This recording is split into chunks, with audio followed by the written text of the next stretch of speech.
Today's episode of the podcast is brought to you by the very special upcoming New Year's event that I want to invite everyone to take part in.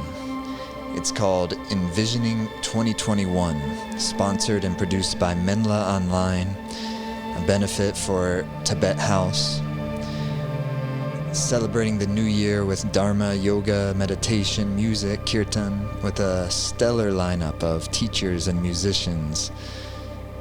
Really unique and interesting and fun presentations featuring Sharon Salzberg, Krishna Das, Robert Thurman, Nina Thurman, Simrit.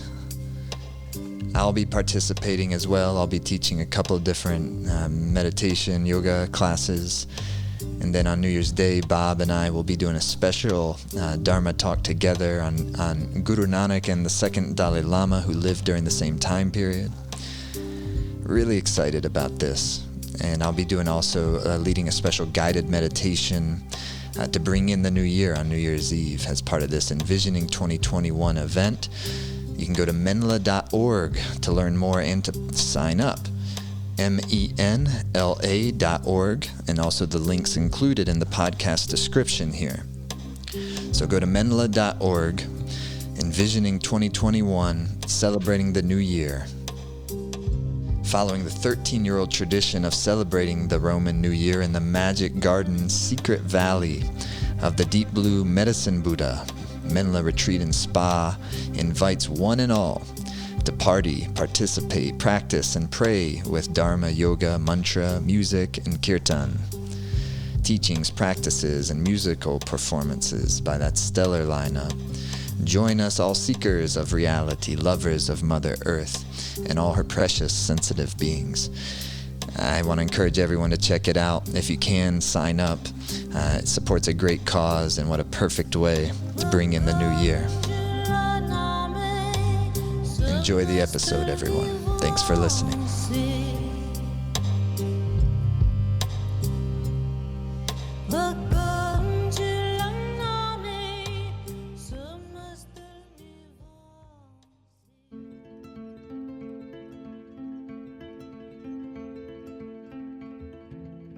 Hey, greetings, friends. It's Jai Dave. Welcome to the podcast. Thanks so much for listening. This is a really fun, really special episode of the podcast where you're going to get to hear the life adventures of the great Robert Thurman, who I call Tenzin Bob. And wow, it's just a truly extraordinary, fascinating life. Just uniquely American in a certain fundamental way, even though a portion of it takes place in other parts of the world. You get to hear about his meeting and relationship with His Holiness the Dalai Lama, who he was really one of the first Westerners to meet him. I believe the first Westerner to be formally ordained as a monk by His Holiness the Dalai Lama in the early 60s. But before that, you'll hear about Bob's growing up in New York City and Manhattan and going to Harvard. But before that, taking off right before he graduates high school, he and a buddy sneak out and fly to Miami with intentions to join the Fidel Castro Revolution. And you get to hear what happens there. He has an accident where he loses one of his eyes with changing the tire of a vehicle, and how that turns his life in a different direction. Psychedelics, going to India, coming in contact with Buddhism, which has become so famous for his kind of interpretations of, his translations of. Bob was named by Time magazine back in the late 90s as one of the 25 most influential Americans. They described him as a larger-than-life scholar activist, destined to convey the Dharma, the precious teachings of Shakyamuni Buddha, from Asia to America. And I think they did a great job summing up who Bob is in that simple sentence there. It's a great honor and pleasure for me to hear the stories You'll get to hear so much about Bob meeting his first real spiritual teacher, Geshe Wangyal, the Mongolian monk. What happens, how the Kennedy assassination changes things in his life, and so many cool stories about the Dalai Lama, stories about meeting his wife, and how his children played an important role in his relationships with his Tibetan teachers.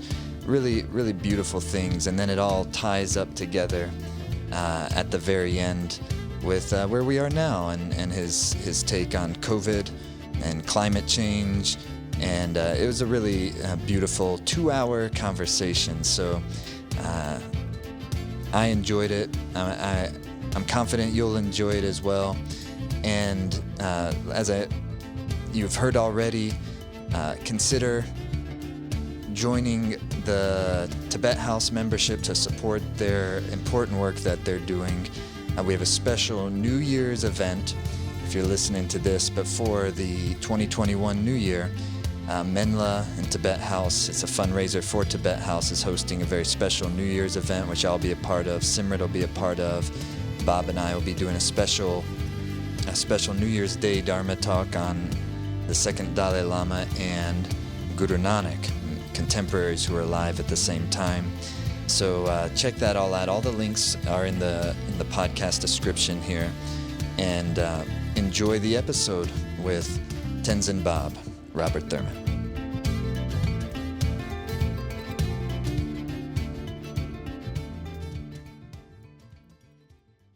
Okay, Tenzin, thanks so much for being on the podcast. That's great. It's my pleasure, honor, privilege.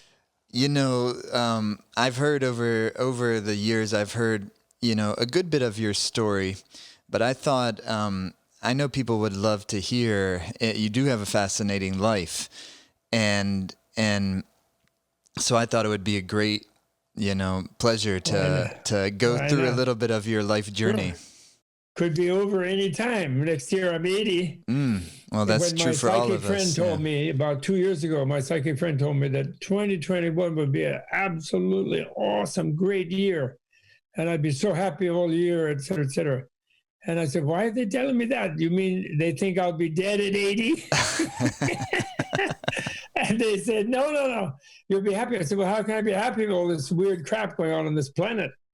And they said, no, because the planet, things will be going in the right direction starting that year. And then I said, well, great. But and I hadn't consulted that psychic. She's a personal friend also, but I hadn't consulted her in her professional medium capacity, that lady. Right. And then she said, then I thought of that. And then I said, well, why did they want to tell me that? And they said, well, they want to tell you that because until then, in the next couple of years, until 2021, forget about it. You're going to be so busy and it's going to be so stressful. And they want you to know that it's going to be just great in 2021. So I was so grateful for them and for her for transmitting what they wanted to transmit to me, because whoever they are, I don't even know.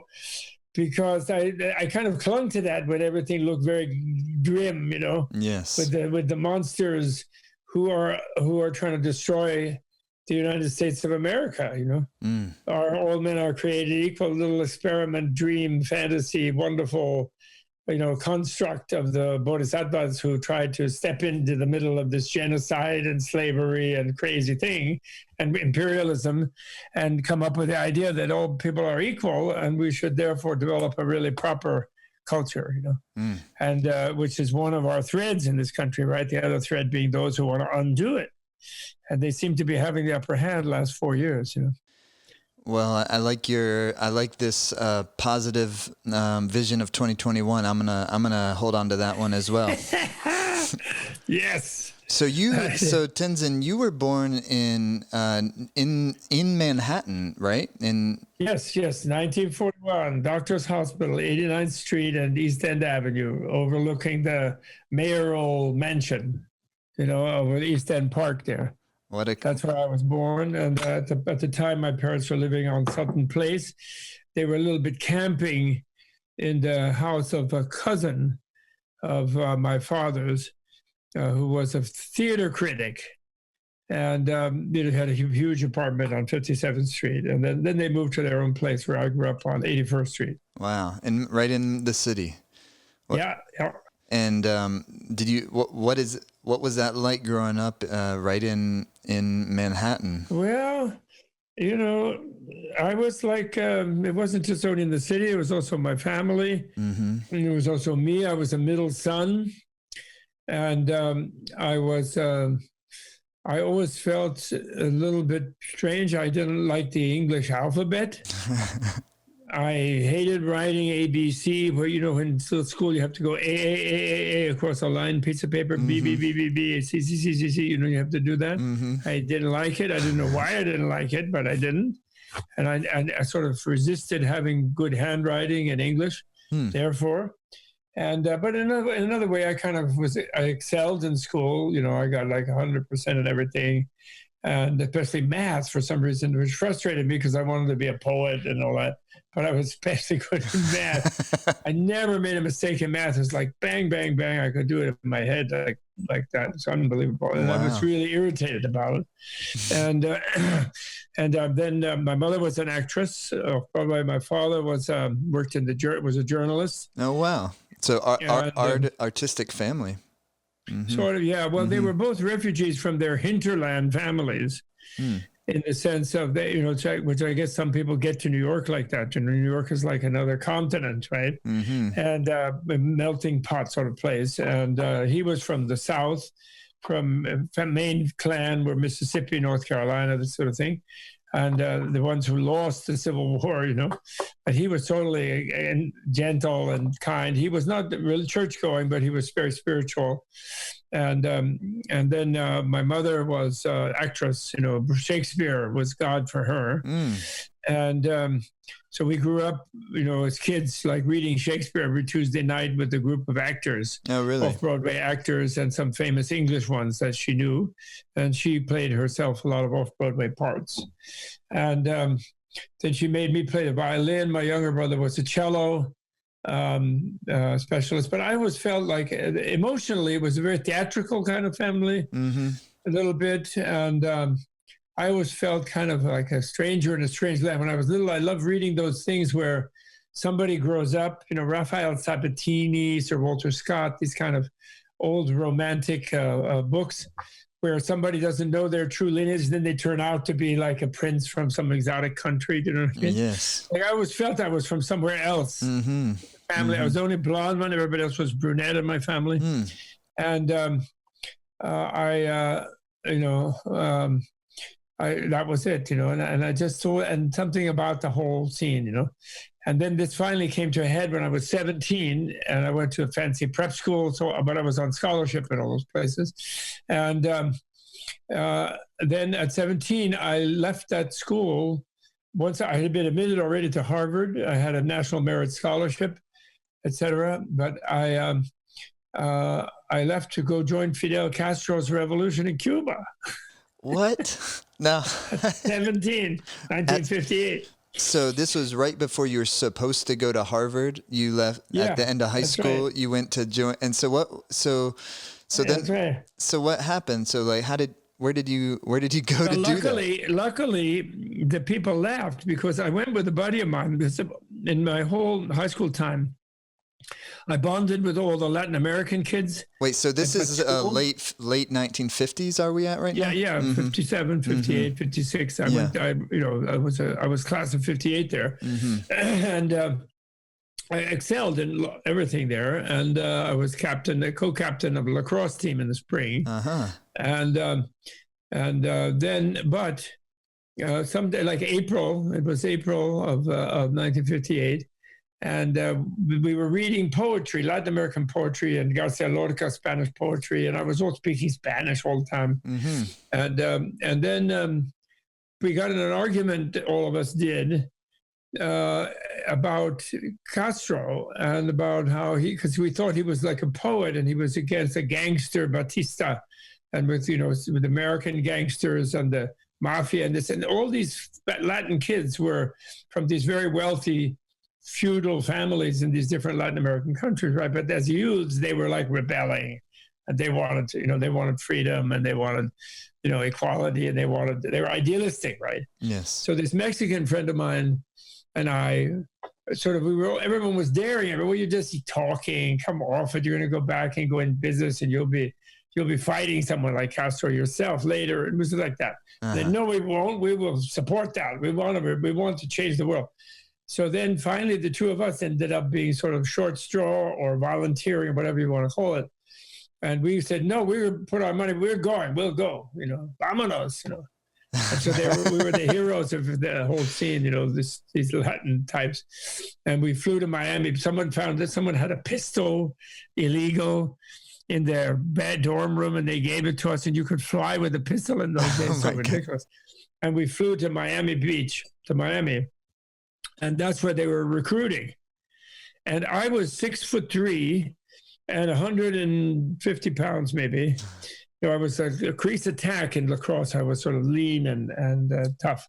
And my friend was 5'3" and 175 pounds, 180. So butterball kind of. And he wasn't on the lacrosse team. He was in soccer. He was good in soccer, though. But anyway, so then when we came into this bar and we told these guys who were recruiting mercenaries, to help them, they laughed. They said, oh, Don Quixote and Sancho Panza coming to save the revolution. And they wouldn't accept our subscription. We were like, not. They turned you away? They wouldn't accept you? They said, this Rubio, his head will be blown off in 2 minutes in this era. What a good thing. And then they found out that he was from this very wealthy Mexican family, and that they had huge lands in Veracruz where they had a little bit of training going on, but they didn't have that good a circumstance. So they said, well, the best way you can help the revolution, Jorge, is you go down and convince your family that we mean no harm to them and their empire will be fine. We need their support. And that they should let us have a place to train, and then they'll get all kind of deals in their businesses, because they had many businesses, and because they knew all about his family. And so they said, that's how you can help us, but you won't help us running around in the Sierra Maestra, in the jungle there, no way. Wow. And so they kicked us out. So then we sort of horsed around Miami Beach for a while, and then we decided, well, let's go back and graduate. What the hell, we might as well do that, and then maybe we'll go to Mexico. So then we went back, and then when we went back, they wouldn't let us back in to your high school unless we and they were going to kick us out for leaving town without permission. It was the statute, right? And then unless we signed a thing saying we had a temporary bout of insanity in the infirmary. And we both refused to do that. We said we were being maybe idealistic, etc.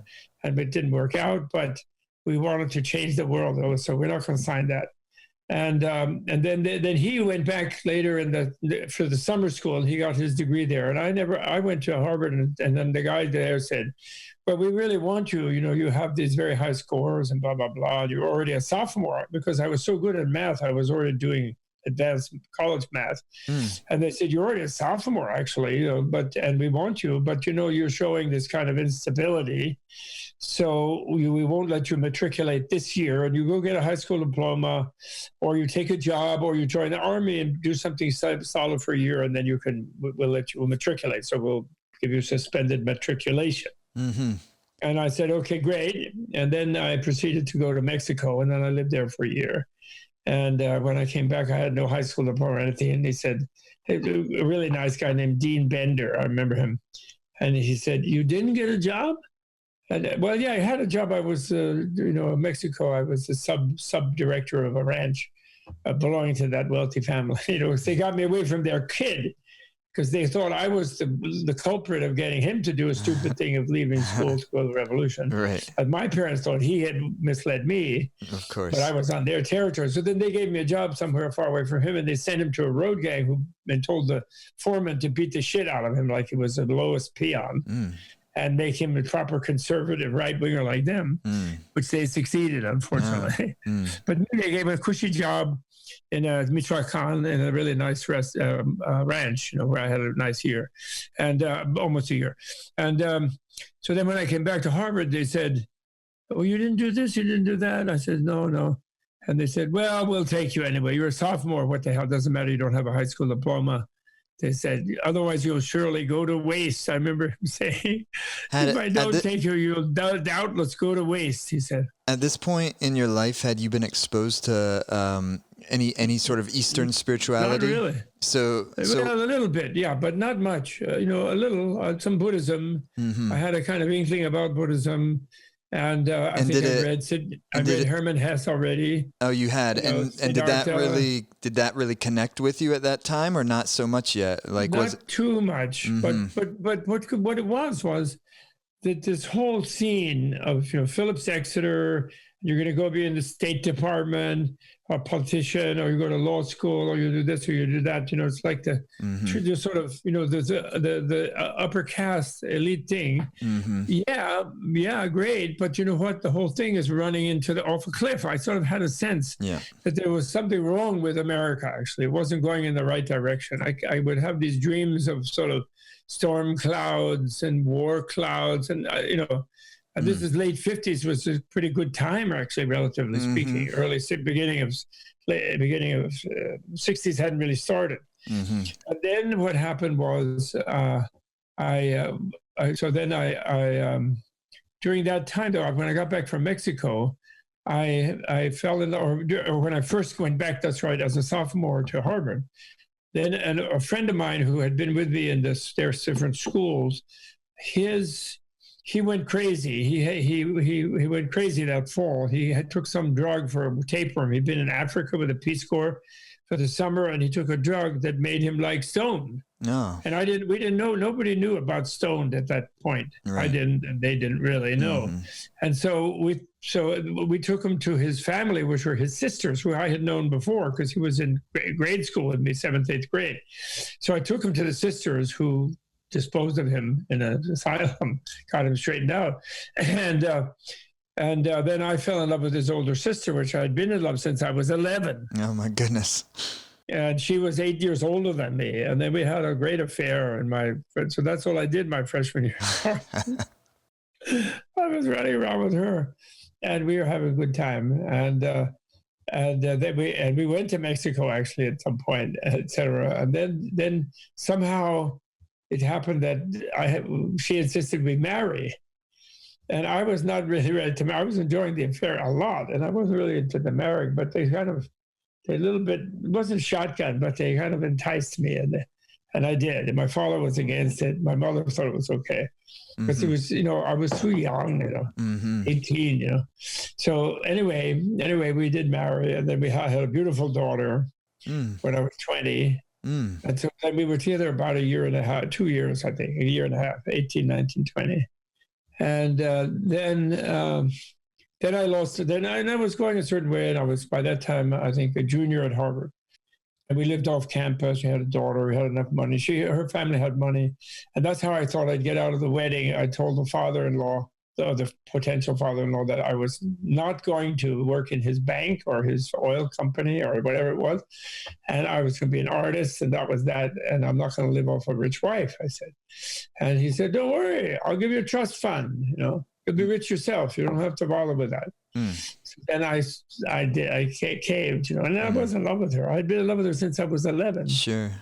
In fact, because she was like the mother of my friend, the one who got crazy, and because his parents lived in Texas and he lived in New York in a townhouse with his 2 older sisters.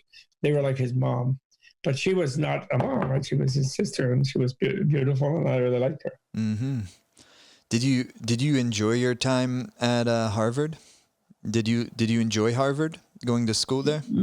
I was like, yeah, I enjoyed a few things, but I was like, I told you, I always had this thing of being like an alien. I would do my own reading, and then I would just go at the last minute to the class and write the exam or write a paper or something. I would get A anyway. I would, it was like that. And I did learn a few things, but I wasted most of it. I really did. And then what happened is I lost my eye in the summer between junior and senior years. I had an accident not long after my daughter was born. And I lost this left eye in a garage accident, which was really lucky, as it turned out. I mean, it was a catastrophe at the time, but it was really lucky because it woke me up from, otherwise I was kind of sold out to that sort of life. I was writing one-act plays, and I had a wife, and I had my own trust fund, and I was racing in motorcycles, and oh my goodness, yeah, and racing cars. I think that's the accident I had. I was fixing a wheel on one of my race Austin Healey racing kind of convertible. It was like a tire iron or something. Yeah, tire iron flipped up when I was taking the rubber off a wrecked tire, off the rim, and flipped up. But I was basically just linking around. And I've never been good with mechanical things, with machines. I've not been good with them. And so, I've never really gotten into being a mechanic or something like that. So I was in the middle of writing a one-act play about Fidel Castro, actually. I was writing about, La Vida es Sueño. I don't know if you ever ran into that play. It's a famous play, and I was adapting it, but never mind. So then that really jolted me. And the minute I did, I had been studying at that time more Buddhism at Harvard on my own, and psychology, and reading Western philosophy, and on my own, and also if you learned a few things in a few courses. But I was an English major, but I really was a goofball. Except for what I would read myself. And I got into Nietzsche very much, and Wittgenstein. And after I came back from losing the eye from the hospital, even I asked for Nietzsche, and I said immediately, I'm going to India, and we're going to change our lives, because I had like visions when I was unconscious when they're doing all the eye operation business, and I had amazing visions at that time. So what was it that made you want to go to India? Was it the visions? Was it something? I've been reading that, I recall Jung and stuff. I see. Like and Jung had already gone to India. And also in the little bit that I was beginning to read about Buddhism, there were Sanskrit words, and I loved the Sanskrit words. Somehow I would easily remember them. And I wasn't a Tibet freak at that point. I didn't know that much about. I began to learn about Tibet when I was in Paris with my wife. With that wife, I read Lama Govinda's beautiful book, Life and Teaching, the Fundamentals of Tibetan Mysticism, Fondements de la Mystique Tibétaine, and read in French. And he kind of turned me on a little bit to Tibet. And then Henry Miller turned me on to Milarepa. He loved, somehow Henry Miller knew about Milarepa, and I read about the great yogi Milarepa, so those things it was like, that was, and then Nietzsche, the idea of becoming like the eternal recurrence, and not doing anything in your life that you wouldn't repeat infinitely. So that everything was of infinite excellence and greatness and beauty and love and so forth. And wisdom, like Zarathustra, and his eagle and his serpent and his lion, Yes. I had a lion when I was a little kid. I used to live under my bed, would take care of any grizzlies that would haunt me. His name was Richard. Nice. And I would go and get cookies to feed him and milk at night when I couldn't sleep or something. So I always liked lions. So I really was into that. And then because of the accident, during the time I was out in the accident, I had this one recurring vision, which was I was in this hall, like a hall of mirrors. And then it was like an infinite extent mirror hall. And in its extent were all these white busts, like George Washington or Plato or Hippocrates, you'll see like a bust. It has a round stand and a little thing, and then the shoulders, yes. And then the head. Yes. And they're white marble, and they are all over the place, you know what I mean? Like a torso, statue. There was an infinite rows of these, of all the sort of Western, Greco, Rome, the whole thing. And then behind that was a bunch of mirrors, so they were reflecting on both directions in the mirrors. And then swirling out of the mirrors with this special, I remember the colors, orange and green and golden, was swirling like kind of almost like demons or deities. Much later, I recognized that like the colors of Hayagriva. I don't know if you ever heard of Hayagriva, but Hayagriva is a fierce form of Avalokiteshvara, for example, and also, therefore, he's also very much associated with Guru Rinpoche. Because that's the lotus family. Amitabha. Remember, Guru Rinpoche is born from a meteor that came from the tongue of Amitabha. Was shot down into the lake where Guru Rinpoche was born. He was like a magical being like that. And his name, Padmasambhava, is the root mantra of Hayagriva. And Hayagriva has a little green horse head on top of his very fierce looking, one of his main face. He has a number of faces and arms, usually blood red color. And later I had a sort of a sense of affinity with that deity, that form of Avalokiteshvara, and those things swirling there they're very much the colors of that fierce deity, I think. And later I decided, but at the time I didn't know what it was. It was just there was this incredible color coming out through this sort of sterile white things, the imperialist, the British, Anglo-American sort of material thing, And I just said, we're going to India. We're going to go. Let's go. Get a Jeep, let's get ready. I'm going to drop out. We're going to go. And what are you talking about? You're crazy. You're having a shock. You're in shock, etc. So then I sort of didn't right away do that, went back to school. But then I was ready for anything. And then I had met a guy who had come from India. He was a Jewish guy, a friend of mine, Buddy Eisenberg, great guy. And he happened to a little bit deal, but also he was a pioneer, a voyager of mescaline.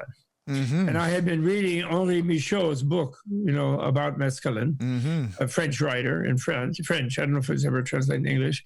And Aldous Huxley, of course, the purification of vision or whatever you call it. Mm-hmm. And so I dropped it instantly. And, because I was, okay, we can't go to India for the time being. We're marking time hanging around Harvard. So this Buddy Eisenberg showed up, and he introduced me to motorcycles and this and that. I bought a motorcycle. And so we're like early 60s now?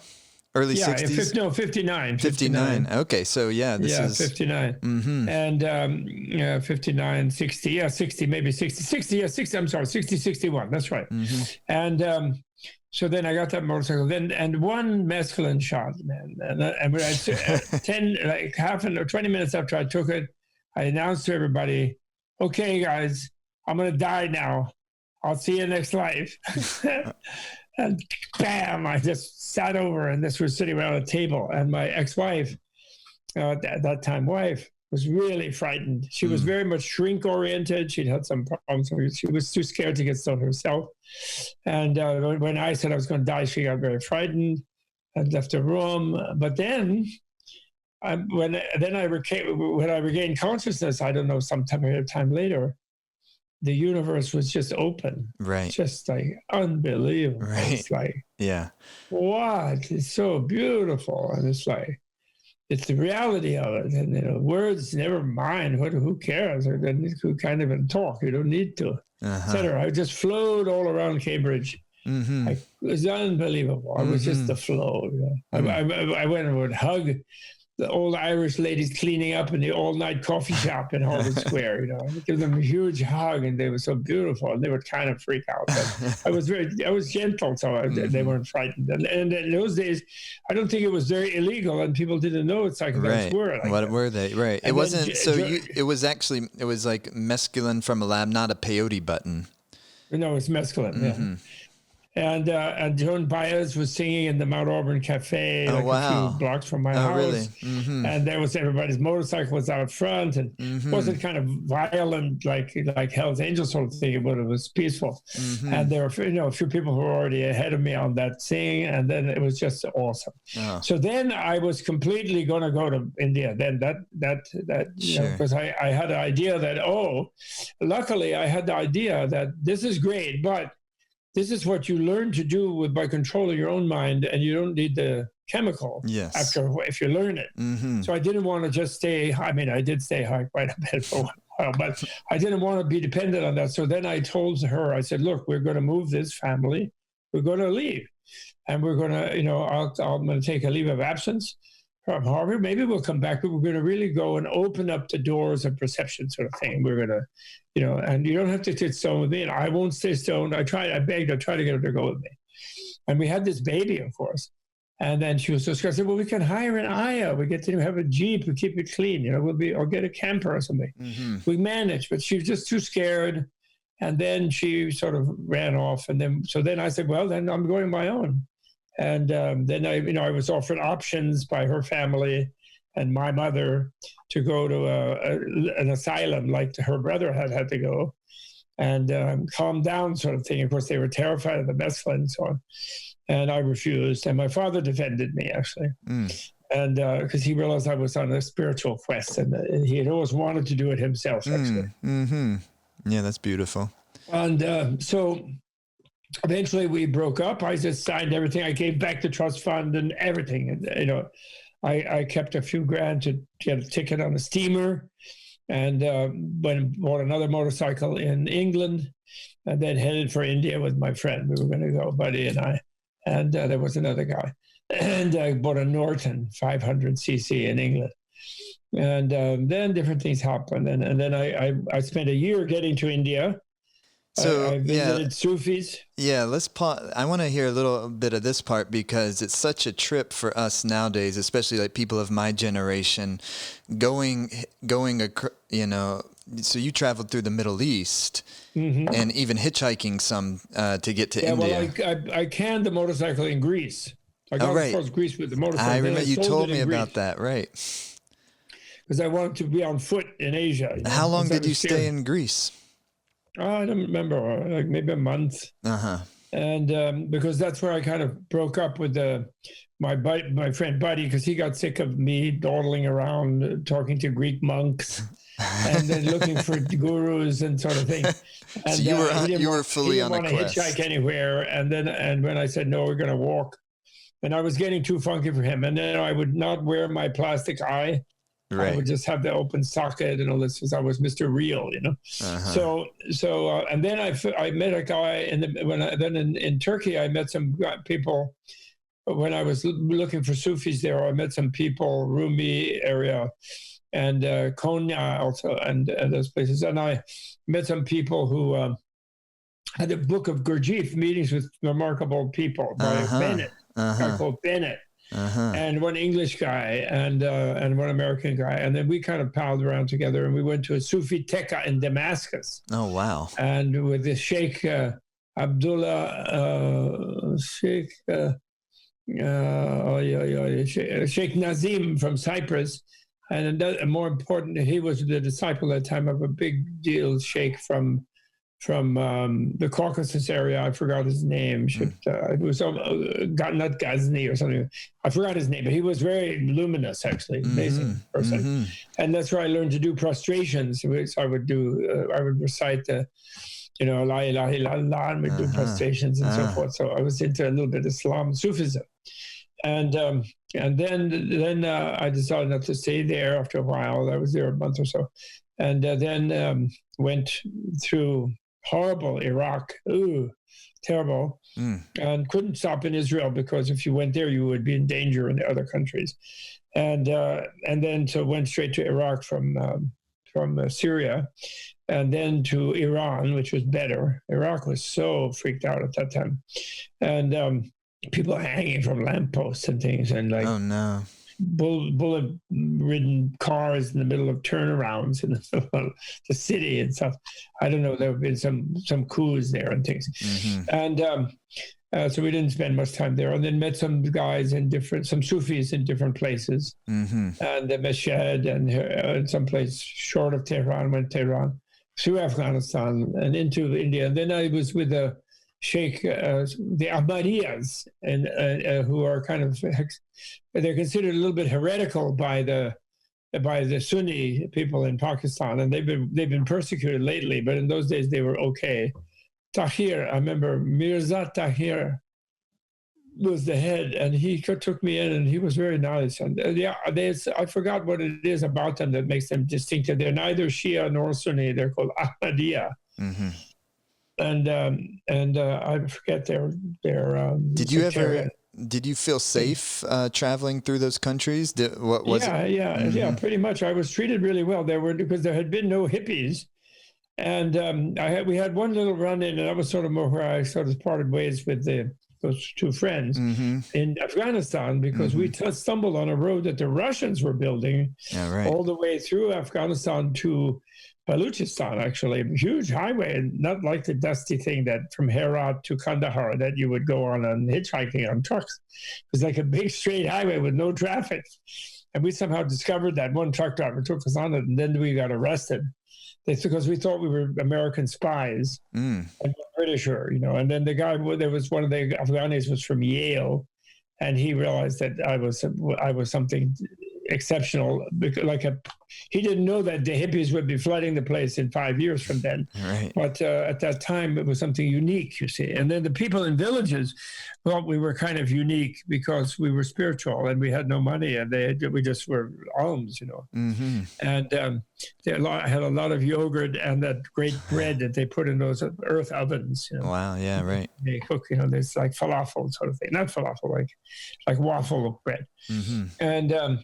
And that was a little bit sad, the autumn, because it was coming into autumn of 61, I guess. 62, I think, 62.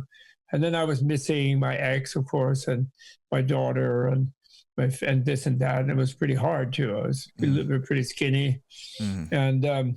And then I finally got to India, and I met up again with Buddy, whose father worked for Ford Foundation in India, and that's why he had grown up in India, and he had his motorcycle in India. And that. So we were planning to go all around India looking for gurus, although he was a little less interested in guru, and his father was a little less interested, but they were still there. And then I started meeting Tibetans, and when I met them, and I went to see some swamis, but then I noticed that the swamis didn't know nothing about Buddhism. And it was just like another kind of theism, and I was bit non-Christian in those days, and anti-God and creator, the idea of God. And so that I noticed that's what they're into, and they didn't know anything about Buddhism. And then I met the Tibetans, who were just few of them running around, and I just immediately gravitated. They were so cool. I gravitated. And then there was a lady called Mrs. Beatty. I got a job in Dalhousie, teaching English to Tibetan lamas. She had a lama school there. And she was the mother. She was married to a Sikh guy, somebody Beatty, I forget his first name. And then she had all these movie star children. But she was a Tibetan nun herself. She was English, but a Tibetan nun. Anyway, she gave me the job. But then just before I went up to take the job in Dalhousie Hill Station up near Dharamsala, and I saw Dalai Lama in Delhi sort of remotely, but I didn't get to meet him. But I planned to eventually, right? So I was going to really go with the Tibetans at that point. I decided.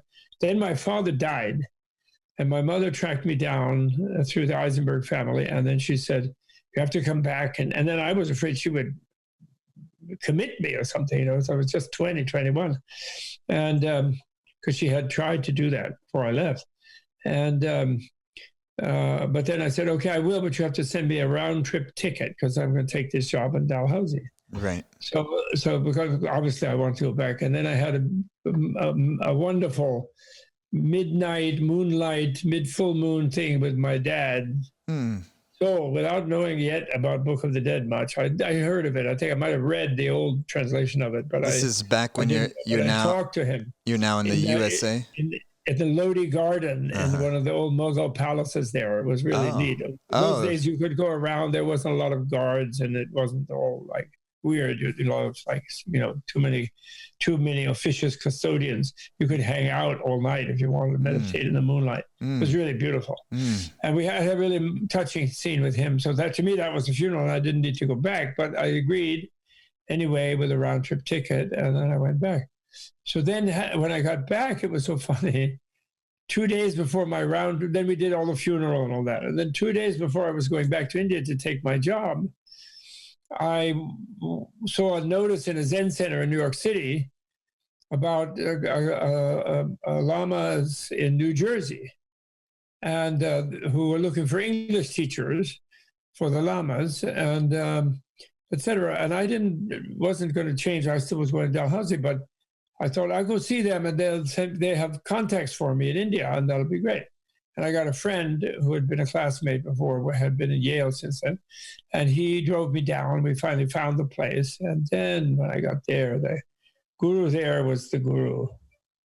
And when I tried to run away. My friend was so pissed off. We'd spent hours trying to find this place, because it wasn't a big temple you could see. It was like this little tract house with a little wooden plywood wheel of Dharma over the front door that you wouldn't see, right up next to a Russian church in a weird place near Asbury Park in sort of Bruce Springsteen area. Right. And so when we finally got there and pulled up next to the little fence in front of their lawn off the little street, I said, let's go, let's get out of here. And he says, what do you mean? I said, I can't go in there now. I can't go in. I'm too impure. I'm still smoking beaties. Those Indian little cigarettes, yeah. Cigarettes. And I said, I'm impure. There's a real Lama in there. There's really something powerful in there. I don't want to be all impure and like weird, No, what are you talking about? We spent all day driving here and you're leaving 2 days here. We're going in there now. And then the little lamas came out, young ones, came out to greet us. This car that pulled up. And so then I was sort of dragged up and my stomach was completely turning inside out. My knees were knocking and I was speechless, actually. Huh.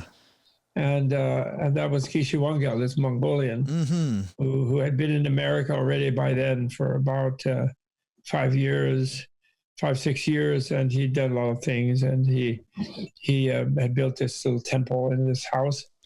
Geshe Wangyal. So, like, kind of your first real spiritual teacher was. He totally was, and but he wanted to not throw me out, but he was happy that I was going off to India, and he was saying I have to learn to be a little more normal. I was dressed up in my Afghani pilgrim clothes, type of thing, and I had my long hair and that eye patch. I think I had maybe, I didn't have that plastic eye even. I didn't even have one actually at that point. Yeah, I remember you saying that when you arrived that first time and you told him you wanted to become enlightened, and he said, looking like that, you can't even get from here to there without, what was that? What did he say there? You couldn't get from New York to New Jersey here without getting arrested, he said. So he said the path from here, New York to here is easy. The enlightenment path is difficult. So don't act like a crazy guy, Like that. But then he relented, and I said, okay, right. And then he relented, and then he said, and I said, I want to find the higher self, etc. And then he relented, and then he said that, well, he wasn't enlightened himself, he said, but he had been benefited in his life by reading those books. And he pointed to a bunch of books, Tibetan books, in this little temple in this living room that he had. And he said, when you're over there in Dalhousie, learn to read those books, because I think that'll help you, and then you'll find the path if you learn to read those books. He said to me, and I said, well, I want you to teach me those books. You do that. So, oh no. I said, you're going back to Dalhousie, because I told him I had a ticket, I was leaving, and did they want me to carry any package to anybody or a message or whatever? Because that's how you did when you were hitchhiking around in Asia. And they said no, they were fine. They just come there, and the young lamas, blah blah. So I said, no, well, you need an English teacher too. I said, I'll stay here and I'll teach English to your little young lamas here. And he said, oh, no. He said, but you're too wild and crazy. You can't live here. And I said, well, I'll find a place nearby and I'm going to come back here. You wait and see. I'm going to come back. I kept insisting then, because once I got past the different hurdles with him, I felt he had some sort of something that I could feel beyond the physical, not the body language and not whatever he said. There was an energy field that was unbelievable. I never encountered that with any Sufi master, Swami, Christian monk, anybody. I never felt that. And it was like a liftoff thing, really intense. You feel it in the gut and the heart. Do you feel like that sensation of your experience with Geshe Wangyal, do you feel like that was due to just his advancement, or was it that plus your natural Dharma with that path? What do you think was, in retrospect, what do you think gave you that kind of perception? Well, I think he and I have been leapfrogging each other in many lives, actually, I think. And, nobody ever identified me or anything like that, but I identified myself eventually. I had some visions. And I think we had this relationship, and I was expecting, actually, he promised me he was going to show up when I was 61 and he would be around 21. Oh, really? He said, he did, but he didn't, as far as I knew. And maybe he did. Then later somebody else pointed out about somebody else, and this and that. It was all different because the circumstances are different. And maybe he did, and I didn't know. We didn't really realize that it was that. But we shared a certain benefit, and also the game is not over.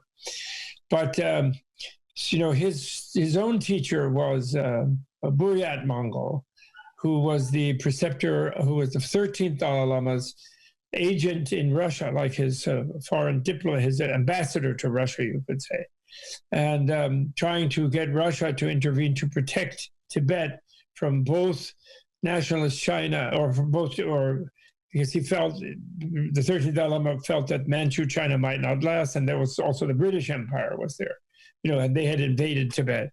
They could invade. They did invade, actually, having to do with my grand teacher, his teacher's teacher. So there's a karma there, quite an interesting one. Okay. But never mind. But anyway, the point is, he really. Then I did go, and then he did help, and then I shaved and put on jeans, and I cut my hair, cut my scraggly beard, and I looked sort of normal, like an American, with the jeans and a shirt and a jacket, and no tie, but anyway, at least a shirt and tie. Well, so by the time the real hippie era started, you had already gone there, cleaned up. Something like that. And then of course then he started teaching me the language, which was the deal. He was not to be my spiritual teacher, teaching me the language. Teaching you Tibetan? Doing the language, we were reading a book of Nagarjuna's in Tibetan, and that really knocked me out. It was called The Friendly Letter to the King by Nagarjuna, the Suherleka. The Friendly Epistle to a King by Nagarjuna. He had a particular king who he was very fond of, and who was fond of him, and who had a very enlightened thing in his society in South India, the Deccan, the Shatavahana dynasty, it's called later. I didn't know that at the time. But anyway, the Dharma, the Four Noble Truths, like whatever it was just so awesome. Shunyata, selflessness. It was just like coming home. I was speaking fluently with Tibetan with my students, my English students, in 10 weeks.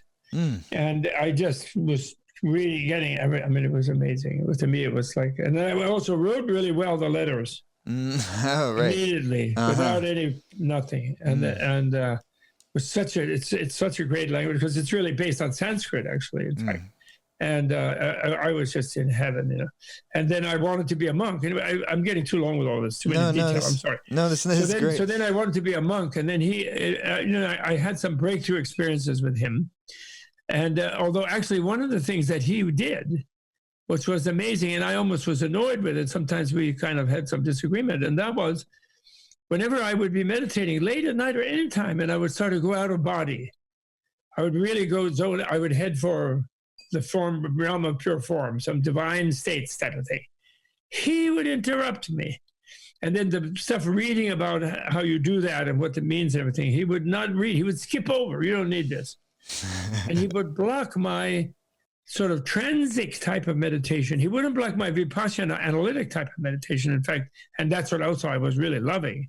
But when I try to connect it with the one point and sort of zone into and go to nirvana, like never mind difference of Hinayana, Maya, and I wasn't into it. I would just get out of the situation. He would block me every time. And he would show up. Even I would sneak out of the monastery. I'd be in the woods, like 100 yards away. He'd find me 3 a.m. He'd be out there with the dog, walking the dog. No kidding. And what are you doing here? People will think you're crazy. Have you arrested? Get back, come back to the monastery. After I had moved there. He was really like that. And I was really frustrated about it. And then finally, I realized what he was doing. And I was really grateful, because I think, there's a danger if you get too good at altered states. Yes. Without still having learned the royal reason of relativity and selflessness, or supreme self, maybe an Hinduism idea, and really getting sort of more into understanding the two realities, samsara and nirvana, how they relate and what it's all about, and really get the more wisdom, more understanding. If you just get one-pointed and then go into altered states, then you get addicted to those altered states. Right. Because they're so quiescent and palliative. They're palliating your kind of, the worry and concern and feelings of difficulties of of life and the world and suffering and so on. And and it's a thing in Buddhist pedagogy, not to attain the cessation of sensation and discursive thought at the wrong time. They have a thing like that. You in the Mahayana, in Theravada, then as soon as you can go to the formless state, fine, you're cool. it's a good idea. And he left some hints, so you try to distinguish between some of those states and actual nirvana. And they're leaving nirvana vague, kind of, and saying they were not just those one-pointed states. They were not just quiescent states. Nirvana is not that, because they won't be permanent. They seem permanent when you hit them, but they won't be. But if you hit them and you love, if you're an anxious, nervous person, sensitive, and you hit them, then you can't bear to leave them. Right. So he knew that I would maybe do that, and it would arrest my development and my learning and my compassion and whatever my destiny was. And he was insisting my destiny was not to be a monk. I was not in the States. I didn't be reborn in that family and that culture at this time, in this era, to be a monk this time. He knew that. And I kept refusing to know that, and being in pain in the neck. And finally, therefore, after the time Kennedy was shot, which was a big shock to him, he was very unhappy about that. He went in his room and didn't come out for 2 or 3 days. No kidding. Yeah, but I started really at the end of 62 with him, so all through 63, and then in mid 64, or November 64, I think, wasn't it, when he was shot? That really ended that first phase. But by then already, I had some kind of other kinds of breakthroughs with him, other than the one of leaving the body. He was not intimidating the body yet. He kept blocking me. And then he said, well, you learned a lot from me, and you're talking and you could study more on your own. And also, you always wanted to go there, and you really want to be a monk. And although that won't work out, and I tell you, don't do it, but you insist. And you know what? I think I have to go to India for this and that thing. And I'll take you, and maybe Dalai Lama will make you a monk. So he went over and dumped me on the Dalai Lama. But actually, I think he knew either was a karma that we would become a certain kind of friend, I believe. I'm sure. And he himself was really looked to the Dalai Lama, although he also knew a lot about Tibetan politics and certain things about ministers and the court, and the relatives of the Dalai Lama, and some things. There's black and white in there. He knew everything about that. And his own story is amazing, and he really did. And so he was not sure how it was going to turn out. Only later, when the Dalai Lama made his big breakthroughs in the 70s, did he decide that the Dalai Lama was going to really be the Dalai Lama, not be bullshitted around by the court things and other things, and prevented from coming into his full own manifestation, so to speak. Right. But he had a relationship with him prior. So he was able to introduce you to him.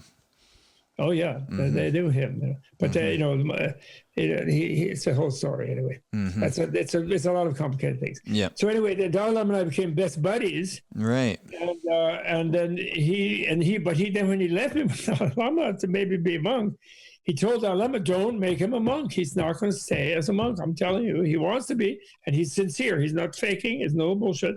He really wants to do it, but don't do it because it won't work out with him. And his karma, New York and in the West, and Dalai Lama had never been there at that point at all. And he just come out to Tibet really for a few years. He's supporting all this huge job. He did an amazing miracle work he did in India in those early years in the 60s. It's amazing that he held those people together. It's incredible what he did. And rebuilt all these big monasteries down south. And it's a Herculean work he did. And he was very stressed out doing it too. But anyway, we became best buddies because after Heinrich Harrer, that mountain climber who was also good at languages, he had not had any, Westerner who he could talk about things that he was so fascinated by in the West. And that was when he was quite young, right? When that gentleman came. 6 years older than me, so he was 29 when I was 23 when we got to meet at that time. And then he downloaded like Exeter, whatever half-assed learning I had from Harvard and Exeter and all these places, and whatever I had learned, he downloaded. And I had to make up words and things to give technical terms to things in Tibetan, to explain some of the stuff. You would speak to each other. Such buddies. I loved him, and he was so nice. But I didn't look to him at that time as a big guru of mine. My guru was matchless as far as I was concerned, and I was took a little seriously his teacher, Ling Rinpoche, and some of the older people that he would refer me to study. But still, I kind of felt that the Maholi guy was it to me. At the time. Later, I got to feel that his senior teacher especially was really very amazing. Also equally, just as much. And my Mongolian teacher told me to really depend on the senior teacher. The junior teacher, he told me, is nice, but don't hang out with him. And what was the senior teacher's name again? Ling Rinpoche. Ling Rinpoche, yeah. Kapche Ling Rinpoche. Mm-hmm. He has a really nice reincarnation now. He was in his 30s. Mm-hmm. And pushing 40 now. Not quite, 36 or 7. So then, I had a pretty interesting time there and got some initiations, did a lot of study, learned, and then, the Mongolian Geshe-la, he made me study there because maybe he knew I'd be disappointed in sort of the philosophical type study that they would give me, that we compared with him, what I'd already learned with him, and because they'd be more rote about everything. And so he said, you really should be learning the Tibetan medicine. That's what you have to learn. You have to learn to be a Tibetan medicine. And I said, what are you talking about? I don't want to be a doctor. I refuse. Oh, no, I insist you do that. So then I did, but I'm so grateful again that I did. He was amazing. And I studied with this physician of the Dalai Lama, and I saw many patients in the clinic he was developing there. Mm-hmm. And I memorized the medical text, and it's amazing, the Tibetan medicine system. Really is amazing.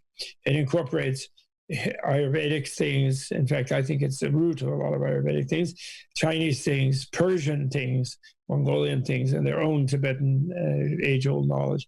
It's really incredible. And it connects all to the Buddha Dharma. It's truly outstanding. You know Eric Rosenbusch. Oh, yes. Yeah, and good Dr. friend. Nita, you probably met Dr. Nita. So Dr. Nita said, after that one that I originally studied with, there probably have been other really good doctors, but I didn't get to know them. But Dr. Nita is also really excellent, fantastic. Although he's more of a spiritual teacher directly than only a medical teacher as well. But all the medical teachers are spiritual teachers because the medicine is a spiritual thing, right, as well as a botanical and analytic thing. It's also, so it's very rational, but it has that mind-body connection, Yes.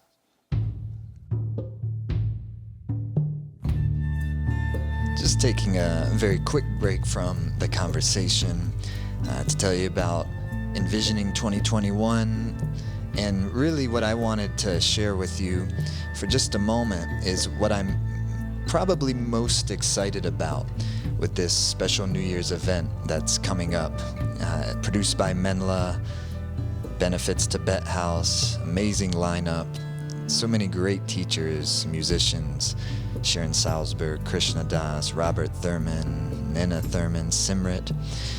I'll be doing 2 different meditation Kundalini yoga sessions.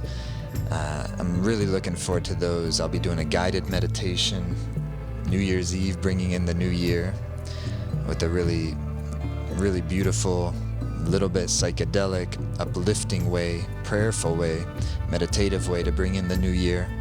But what I'm probably the most excited about is the special Dharma talk that I'll be doing with Tenzin Bob on New Year's Day. And this was Bob's idea to do this based on some conversations that he and I have been having over the last few months regarding Guru Nanak, who I'm so deeply into and love and study and has influenced me so much. And then the second Dalai Lama, Gendin Gyatso, who lived at the same time.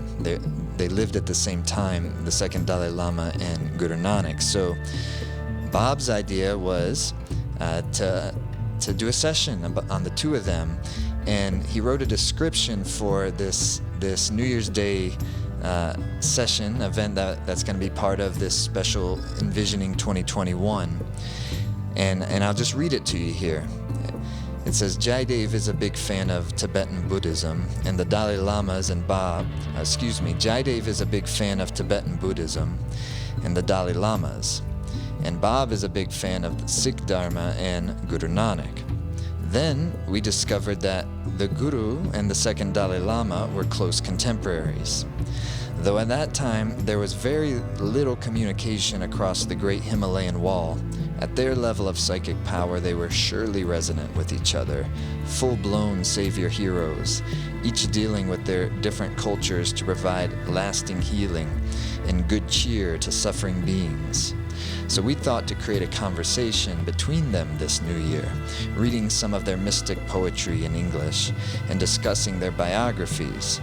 This should be fun and give inspiration for the great year of 2021 and the year of the Iron Ox. So everyone, please join us for Envisioning 2021. Go to menla.org, menla.org, or just click the link in the podcast description. Would love to have you a part of this. Go to menla.org to learn more and to sign up. And now back to the conversation with Bob Thurman. So then I did that. Then I was sent from Dharma. So then the Dalai Lama did make me a monk, in spite of, he didn't do it right away because of the warning by Geshe Wangyal, but he eventually did. And I think really one of his reasons for relenting and deciding maybe to go ahead, although he understood, I think, what Geshe Wangyal said, so he knew it was a gamble, but he did. Because in Tibet, you're not supposed to do it temporarily. Do you know what I mean? It's a lifelong thing. Right. It's not like Thailand where you could be a monk for a year and then you're fine. You know? I see. You be a layman. It's a lifelong thing. So he did it because, I thought maybe he thought we'd hang out permanently because we were sort of buddies, and he didn't have many actual buddies, who would talk to him like a normal person in addition to kind of worshiping him or, whatever. Mm-hmm. And so he had his relatives, but he didn't have regular Tibetans. It was hard for them to sort of just be normal with him or to be normal with them. Sure. And he was young then, so he didn't realize how much he liked that. And he hadn't necessarily achieved, I think, the true resilience of personality that you get when you go really deep into the emptiness thing and you realize the createdness of personality, that personality is something that you shape. Do you know what I mean? It's not a fixated thing that you have such and such an identity that stays almost the same. Mm-hmm. He knew that by theory at that time in his late 20s, but he hadn't really grinded it into his being, And there was a funny scene that you'd be amused where one lama, a young lama from another order, came to Dharamsala and who had been turned on by my old buddies, the Buddy Eisenberg and company down in Delhi. Uh-huh. And he had some acid and he wanted Dalai Lama to take it. And then they asked me and I said, well, I don't know about that. I'm not saying, I couldn't take responsibility about that with him. But, and then they, it's very powerful and, might be very revelatory to him, might not, but I can't be, because I knew enough already about the politics in the court. If he had any kind of a bad trip, sure, then I'd be toast, Not to mention that the Indians service was all watching everything. They were thinking maybe I was some kind of agent, who knows. Right. So although I got to know the main Indian observer there at that time, and he realized I was a serious pilgrim. And then the Dalai Lama's secretary, translator, did try it out. Uh-huh. And sort of as a test run, and because the Dalai Lama was curious, because he is curious, he's an amazing guy. And then had an awesome trip. The secretary did. The secretary did. Yeah. And then he also, though, but having had an awesome trip, he didn't want to say, and I wasn't directly involved because I didn't bring it. It was the Lama who brought it. So I was trying to keep a little bit away from it. Yeah. And right. I hadn't done anything like that since I'd been with Geshe Wangyal. Nothing. I was completely doing the mind is the the adrenal glands are stimulated by the mind. Forget about some chemical. And so then that guy also was afraid to say, yes, I think you might have an amazing trip, Your Holiness. Because then he'd be blamed if it was a bad trip. So he didn't want to do that. So he didn't. And 2 weeks later, he quit. Oh, wow. As the secretary and moved to Delhi and became a spiritual guru to the oncoming flux of hippies. Oh, my goodness. They weren't really coming in droves in '65, right? But it was a few trickles, Of course, Ginsburg and Gary Snyder had been there, even I think as early as me, right? But in my first trip, they were around the same time as me, but I didn't know them, And '61, and they've been there earlier, like I was. But I think they did meet maybe Dalai Lama somewhere, but they didn't hang there. They were more to Zen, and stuff. Yeah. And Ginsburg was into Hinduism, more Hindu stuff, and Mahas and Swamis and things. Wasn't looking for Buddhism at that time. So I put those pieces together a little bit later, but I missed out on them at that point. So then that was so funny, and he became a big guru. I mean, so he had like the doors of whatever it was open for his mind, and he became like a big Nima guru, that guy. And he had followers. He'd never built a huge cult because he was Sikkimese actually, and he was not a Rinpoche, and he wasn't highly educated. But boy, he did help people, and he had a kind of cult around him later. And I don't think His Holiness ever did it, and I don't think he needed to do it.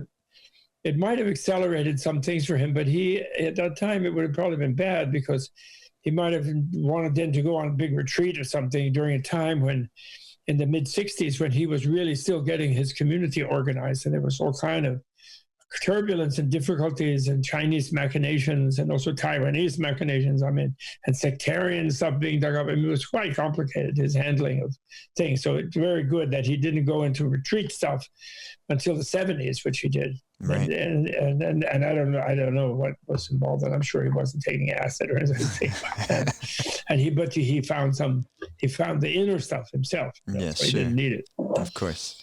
So it's probably good that he didn't. He probably didn't at that time, as far as I know. But it was a funny incident, that's all. People would be amused. That's a great story. That was way before Ram Dass arrived and all that. Right. So, but it was not too far away from that time. It was around that time. He was going on in the late 60s because he had to leave Millbrook around that now. I see. Were you in Harvard at the same time as Ram Dass or Richard Alpert at the time? Yeah. When I first did that, they had their official stuff and they were experimenting on people. And me and my buddies, we would take like a hefty dose of mescaline, get on our motorcycles and go over and visit these weird professors who later were sort of blamed they turned on undergraduates, but they didn't turn us on, and they were way behind us. They were taking little teeny doses of psilocybin and watching people in experimental rooms and doing all this like science stuff.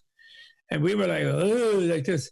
But we could function too once you get used to it. Just for people listening that didn't follow who we're talking. We're talking Timothy Leary and Richard Alpert, who later becomes Ram Dass. Yeah. And I remember telling them after some meeting where we attended, because we were they knew we were sort of doing things, and I remember a meeting where they were talking about setting and experimental this and that and the other, and whether the observer should also be high to observe the observed and blah, blah, blah.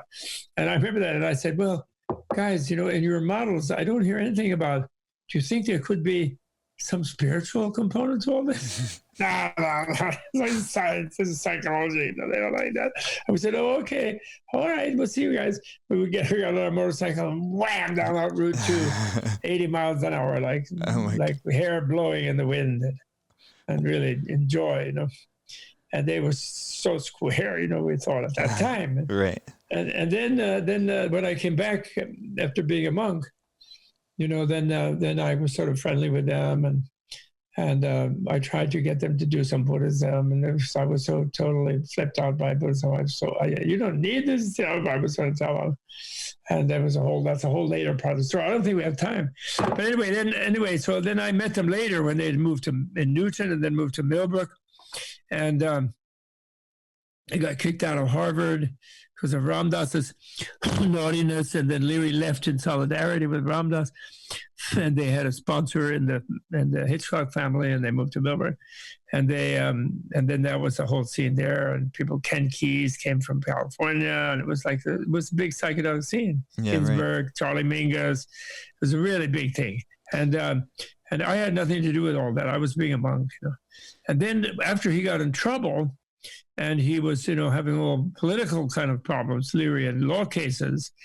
In early '66, I was memorizing Tibetan books to take my Geshe exams as a good monk in New Jersey. Mm-hmm. And again, my teacher there, because I had been sent, I left that out. I was sent to Argentina to try to make a Tibetan as a translator for a Tibetan Lama to try to make a colony there, but he was an ineffective negotiator for sure. And the Argentines were totally racist at that time. They didn't want any Tibetans there.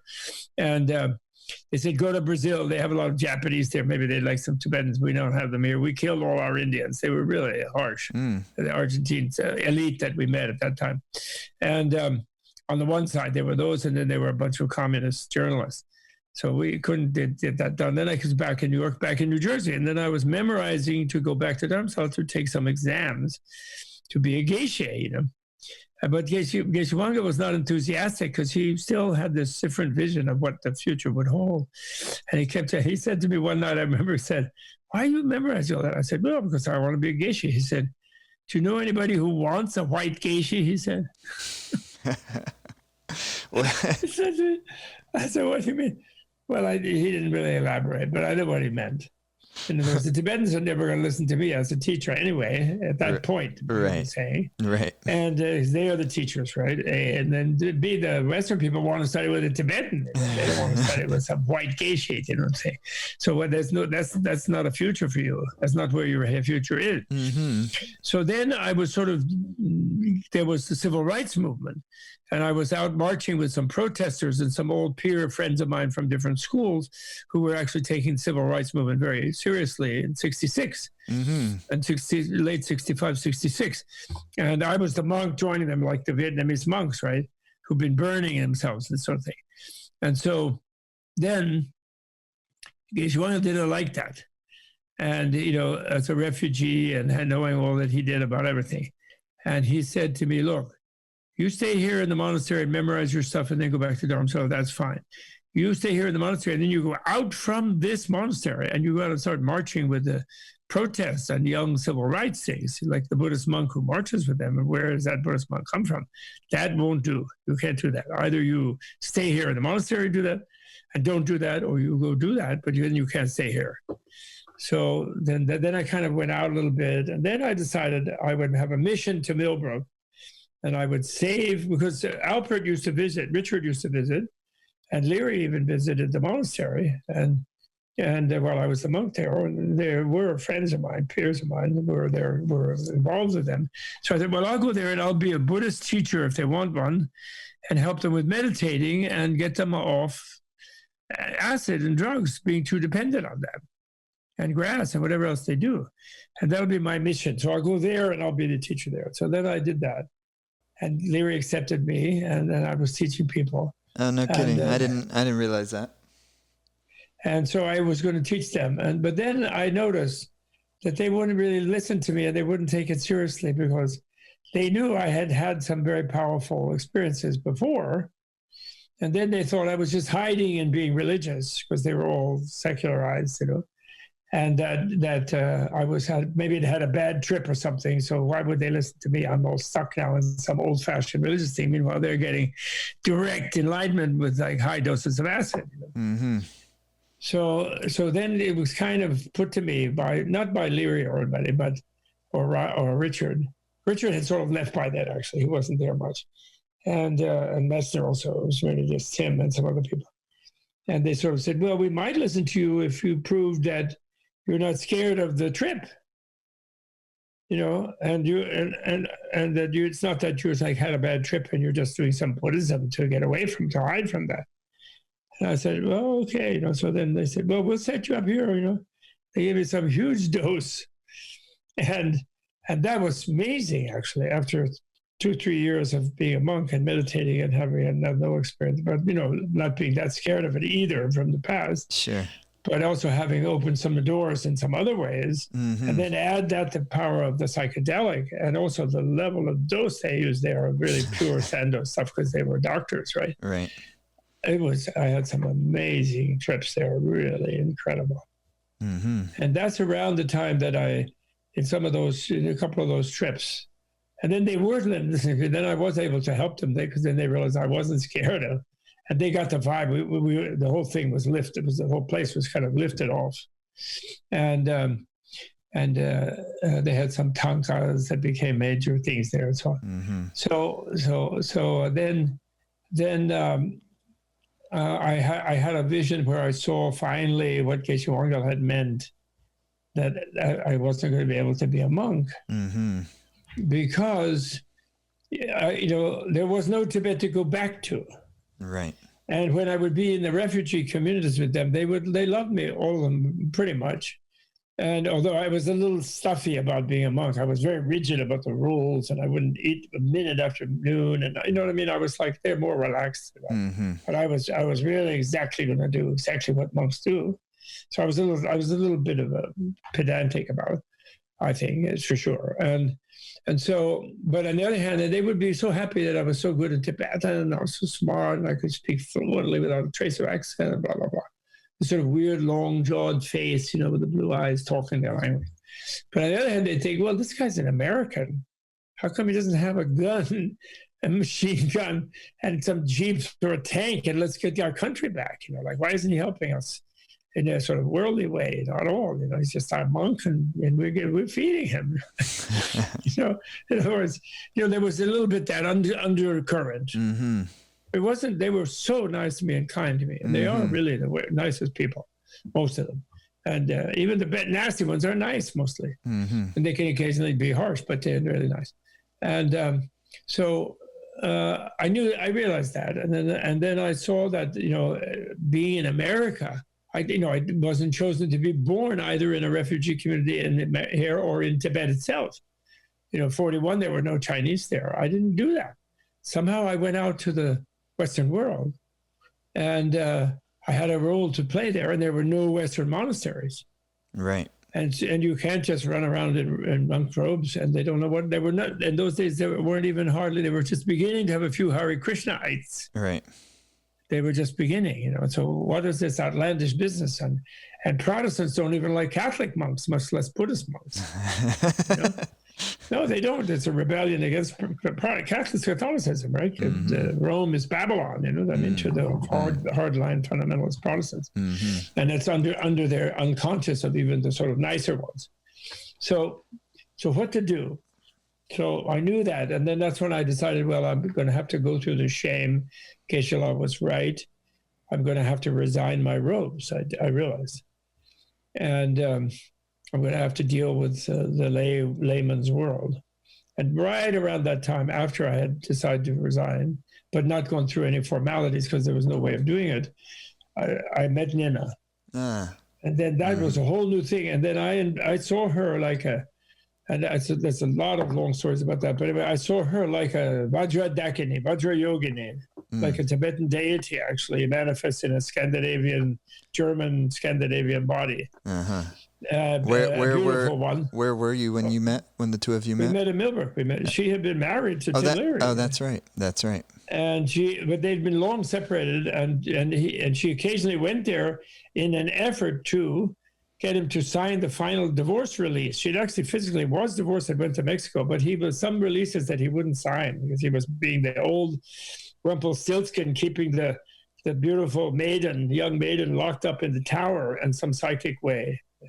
And he was very, you know, he didn't want to he wanted to get her back somehow. You know, he was being really silly and sickly, you know. And so she came up there, and then she had a little, you know, a refresher trip of her own. And then somehow she had a vision, I had a vision, and we connected. And then we went back to New York. Then I followed her back to New York. And we, you know, we had a bunch of stuff to work out over a period of time, and that was 53 years ago. Wow! And what year did you get married? 67. We were way beyond worrying about such thing as the institutions of marriage. But then we did conceive a child together.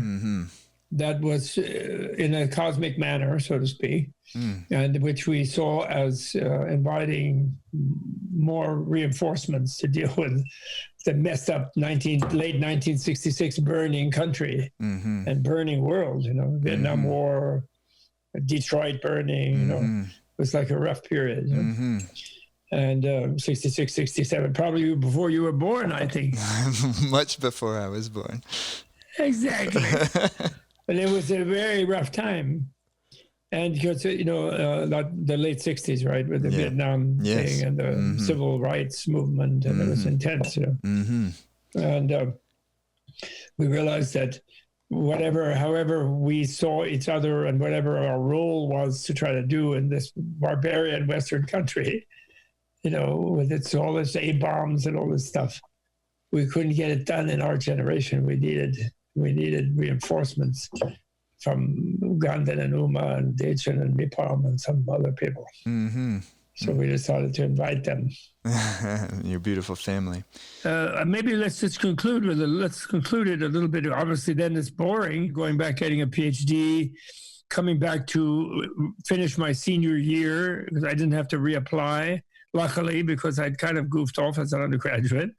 And although I had actually still very high grades, but then the mission guy laughed at me because he said, "Oh, you guys in the 60s," and this was still 67, class of 67, 68. I came back as a senior, but when I went to go through the bureaucracy of it, he said, "You look at here, you wrote on your application for a leave of absence, infinite leave of absence instead of indefinite leave of absence, and now you're back. Ha ha." And so then I said, of course, the smart ass myself, I said, "Well, what makes you think it wasn't infinite?" I said. And then I worked hard, got into the graduate school, got the PhD in 72, went back in 71 to meet His Holiness as a layman with 2 babies, 2 young kids, and they accepted that after the shock. And I had already resigned by mail, so that it's considered, that's a big difference. If you just run off, it's considered one thing, and if you formally resign, it's considered bad, less of a shameful. But I couldn't do the formality of it because I wasn't there, and Geshe-Wangda refused to do it with me. And so, because he wanted to leave it between me and the Dalai Lama, so then I formally did it when I saw them, and I explained that I wrote a letter, and they knew I had written a letter. So I was okay with that. And then they got into the idea of me being still their friend and being, and also His Holiness had developed a lot, and he was much sharper on some questions on the philosophical level. In 71, I spent a year there, 70, 71, 72, a little over a year, 14 months there, working on my first big translation of a book. And we renewed our friendship. We did a bunch of interviews and a lot of things. And it was really great. But it was too bad because he couldn't come to America because Kissinger was blocking his visa. Because of China right? relations. Nixon had sold out to the Chinese, and Kissinger was placating them, as he did ever since.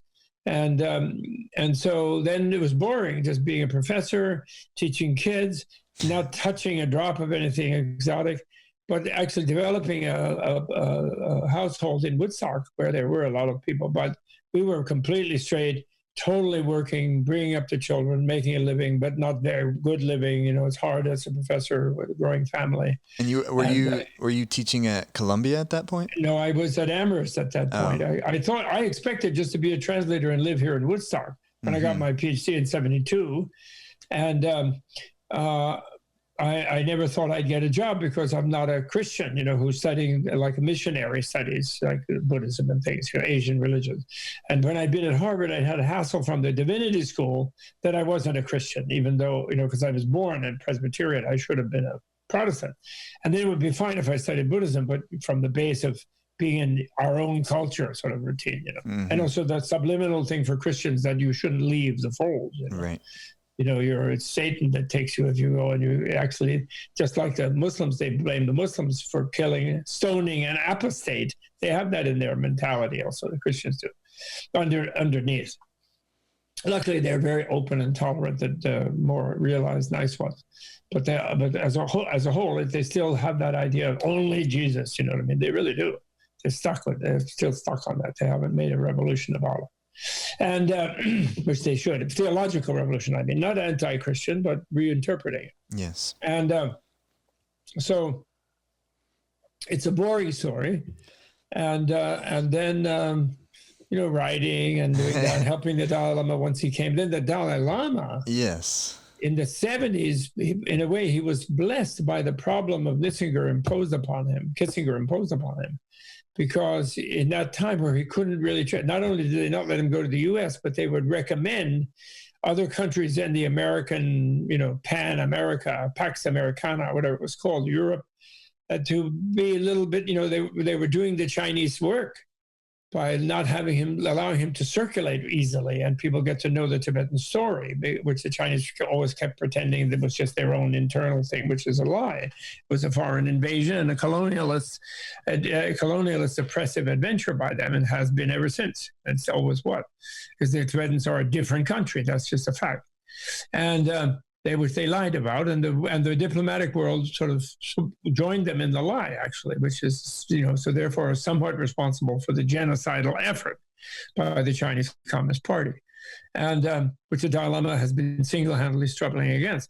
But during those years, from 72, 71, when I left my second long round with him, 14-month thing, he did a lot of tantric retreats, heavy, long-term, like Guru Nanak.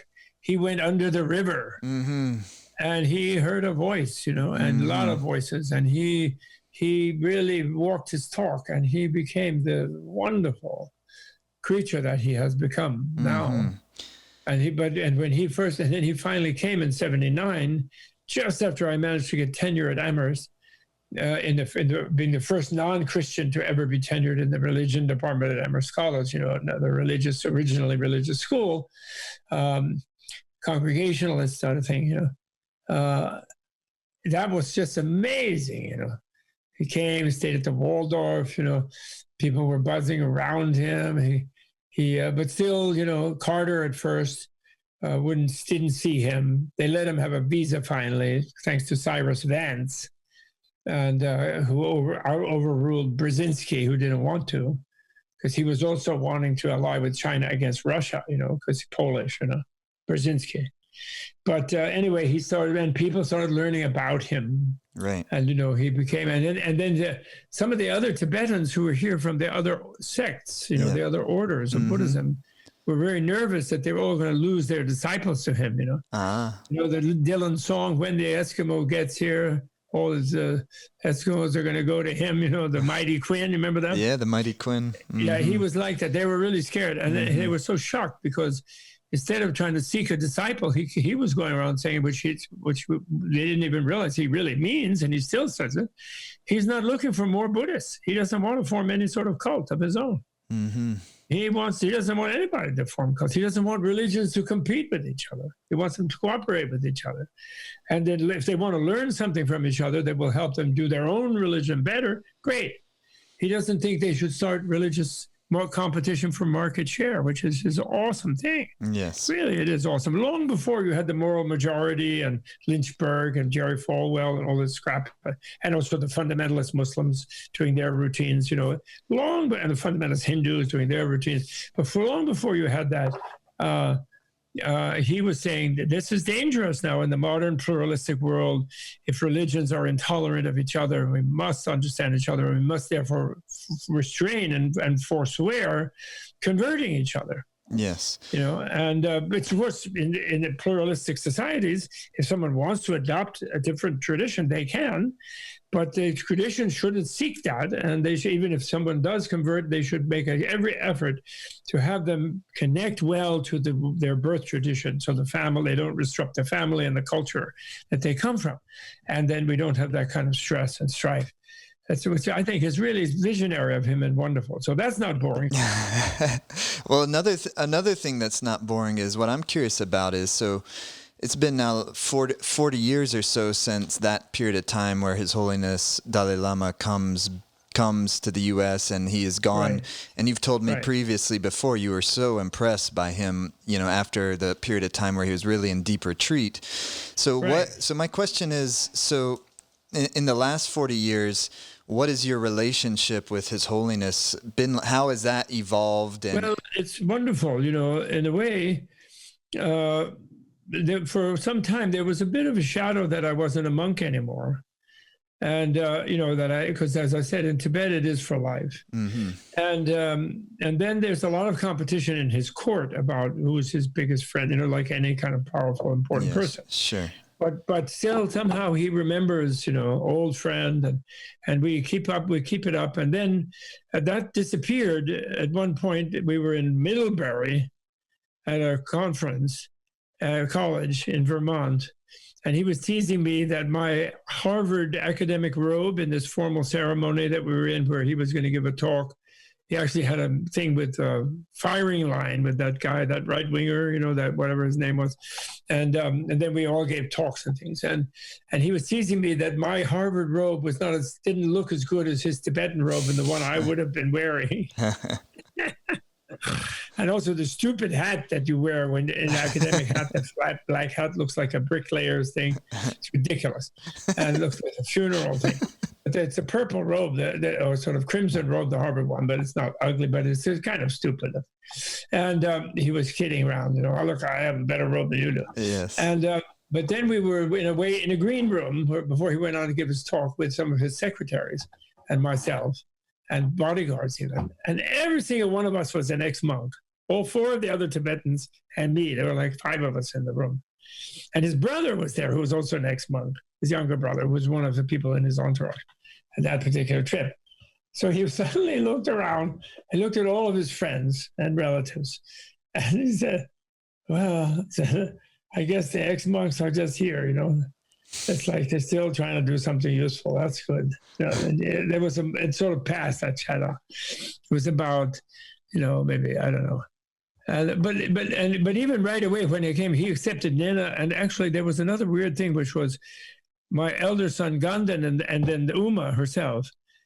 All those High Lamas, also the one who had given me my novice vows, therefore who had the shame of me, which includes the vow of celibacy and so on, was the senior teacher, Ling Rinpoche, who probably more old-fashioned took it even more seriously than the Dalai Lama.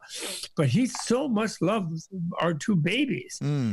There's a weird story about my son Ganden that was amazing to me. It was really magical. And I can tell you that story if you have time. Would love to hear it, yeah. And that when that was in 1971, when we arrived toward the late November, I think, early December, late November, around this time of year. Yeah, because we've been delayed. We should have been there in July, but we were delayed by the Bangladesh war and Nixon, Indira Gandhi being hostile to each other and so on. And, the visa delay, And we got there, and it was the time of the special ceremony for Tsongkhapa's Nirvana. And I heard that Ling Rinpoche, the old teacher, would be presiding over the puja in the Ladakh Buddha Vihara, the Ladakh Buddhist temple in Delhi, in this suburb of Delhi, which is like a squatter's place where there's a big Tibetan city actually on land nobody owns, and they've been there for 50 years, and a big temple. And so I thought, well, that's how I didn't know how to reach even Ling Rinpoche otherwise, and that's great. He's here in Delhi. I will go. And I'll attend the ceremony. A, I wanted to do that. And then B, I'll reintroduce myself, and I'll ask to come to see him, find out where he's staying here in Delhi. And then hopefully he'll forgive me. He'll formally accept my, retroactively my resignation. I'll explain how I sent a letter, didn't expect him to answer, maybe didn't get it, whatever. Yes. So then we go over there. So we have also Ganden is 3 years old, these long golden curls. He was so beautiful as a child, and running around, very naughty though. He was constantly running away all the time.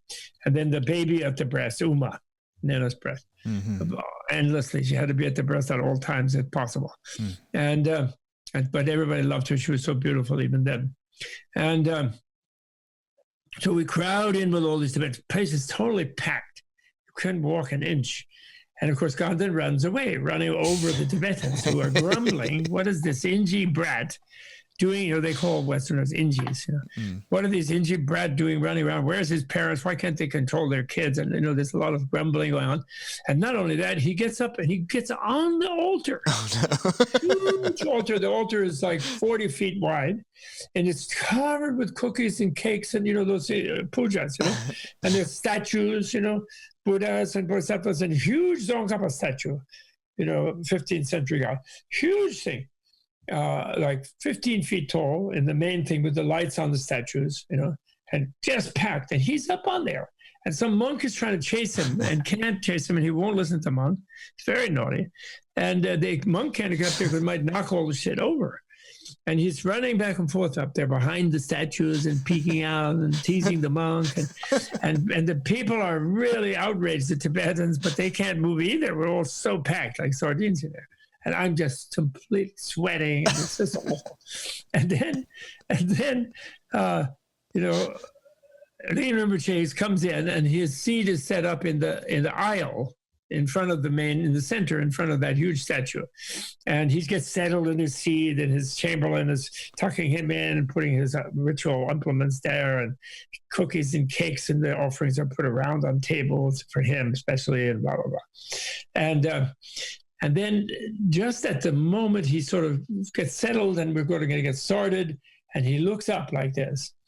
Ganden comes out from behind the giant Tsongkhapa statue, and something magical makes the monks not grab him, because he finally could reach him, but he doesn't.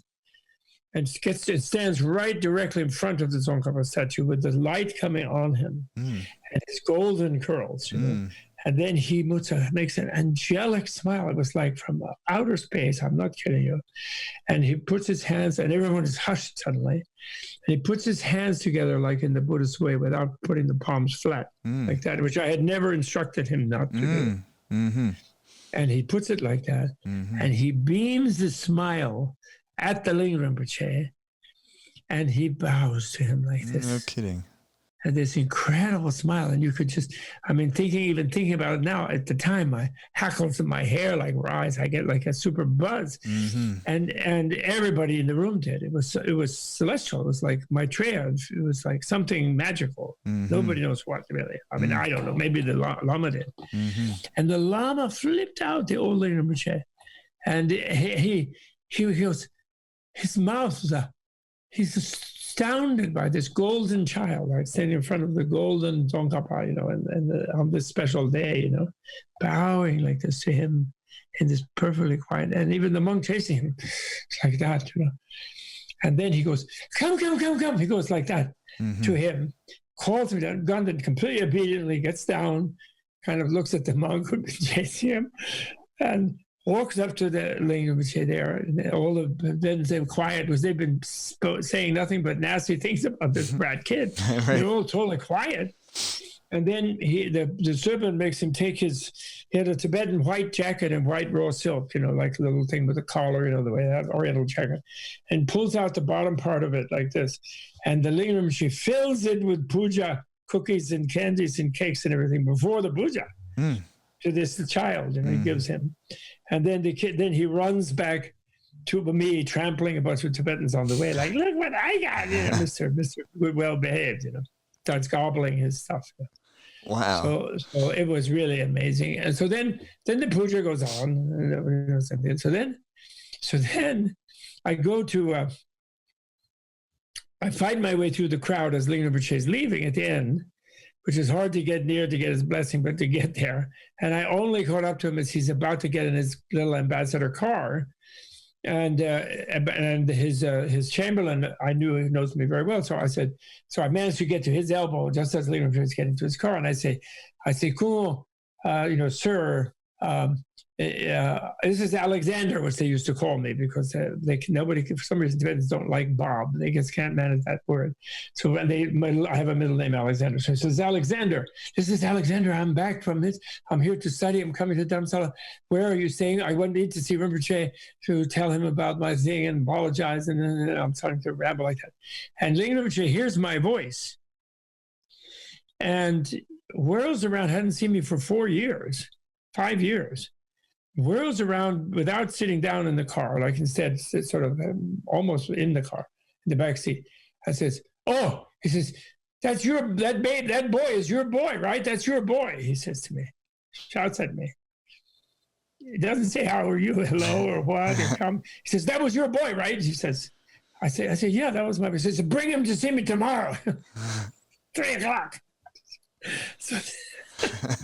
So the reason I tell the story is that, you were asking about the friendships, Yes. And somehow the magic child made them all feel that somehow, yes, there was some destiny. And every time I visited Ling for teaching or an audience, which was fairly frequently in Dharamsala over that next year, And in the following 10 years later, another next year I had with them all there.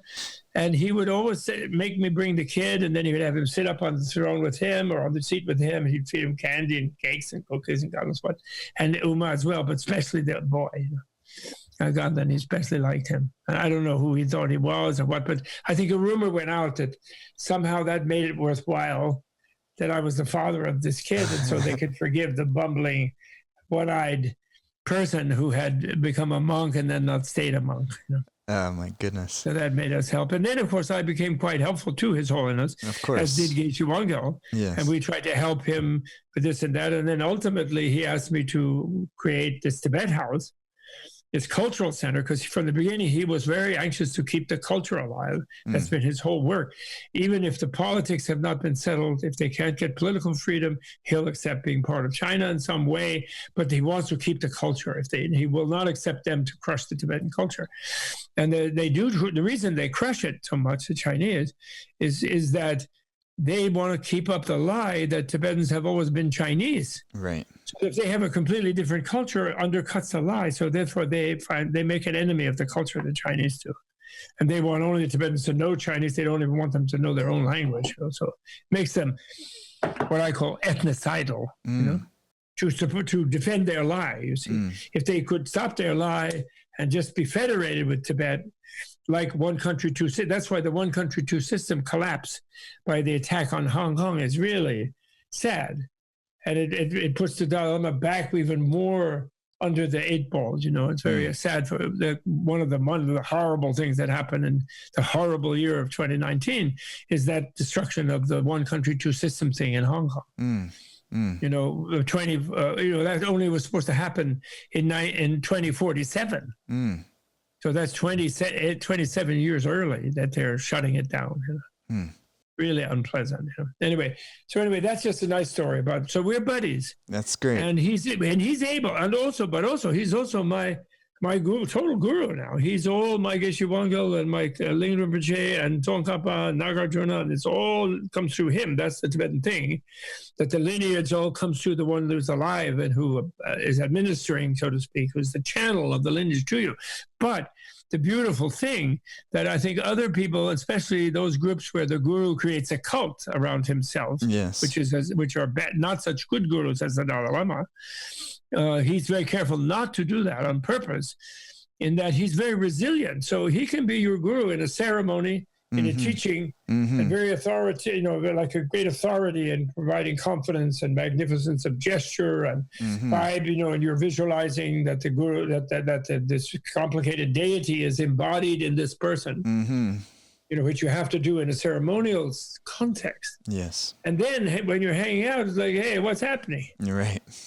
Right. He doesn't insist that you have to bow every second. And in fact, there's some more funny stories I can tell about that, which I won't now. This is too late.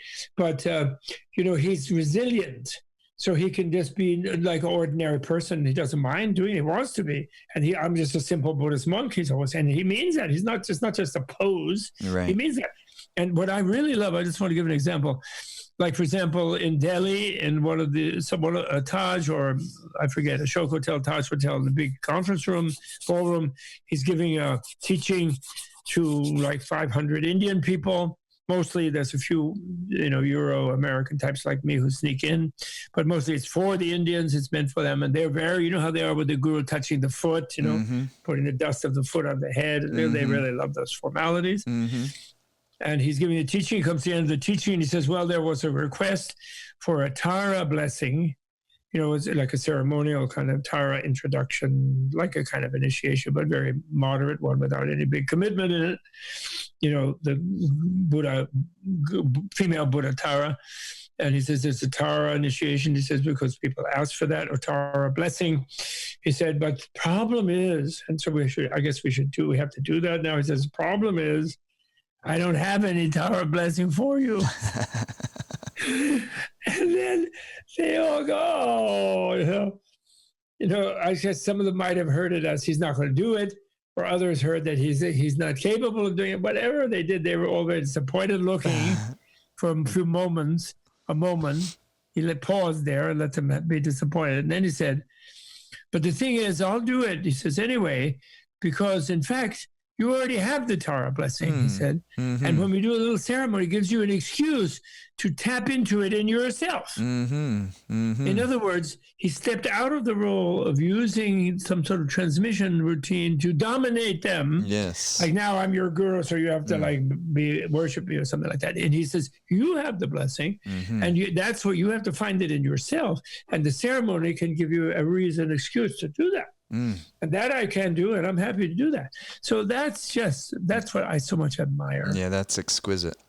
And being the Dalai Lama, he could lord it up a storm. He sure. could, Osho had like 52 Rolls Royces. He could have a few, special planes and Rolls Royces. He could have some stuff. There's a bunch of wealthy people who are into the Dalai Lama, and he always pushes back that it's their thing. And if they're Jewish, stay with your rabbi. If they're Jewish, stay with you. If they're Christian, stay with your minister. Stay with the Pope. They do this. And he asked the Pope, stop converting my people. I'm not going to convert your people. Mm-hmm. Take a break. Take a break. And I think he especially loves the Jews because they don't try to convert you unless you marry one or something, and they're worried about their kids. Yeah. And he likes that because he thinks that's appropriate nowadays, especially because of the danger of the fundamentalists in the respective traditions making the competition for converts and market share, making that lethal. And so in that light, I think, and this is the big challenge, maybe for Christians and Muslims is the big challenge, which is that idea that if you don't do their thing, then you're going to hell, and you're finished and you're doomed.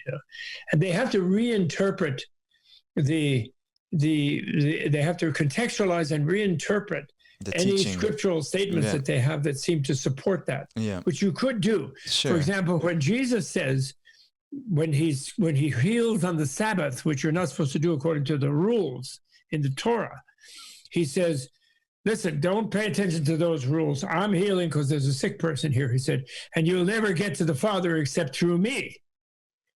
So if you contextualize that, you say, well, that's someone who's rule following and who has the same belief in him and Yahweh, or whatever his name is, Yuha, and who is being all legalistic about it. And he's trying to get to the heart of it, which is love and compassion, God's mercy. And he's trying to administer that, whether it's Sabbath or not. Mm-hmm.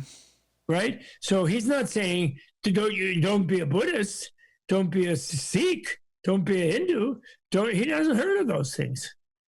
They're not in his, and the people more important, maybe he's a Buddha and he knows about them, actually, like say himself, maybe he's enlightened, in other words, he knows about them, and even he knows the future of time, which Buddhas know all time. Enlightened beings know the future. But people he's talking to don't. So he's telling them through me. That means you don't just be into the book, be into the living presence of the miracles worked by the merciful God. Mm-hmm. And he's not attacking other religions, in short. Mm-hmm. Right? And he is a rabbi, so he's certainly not attacking Judaism. He's just attacking a literalistic interpretation. Of course, right. That's easy to do.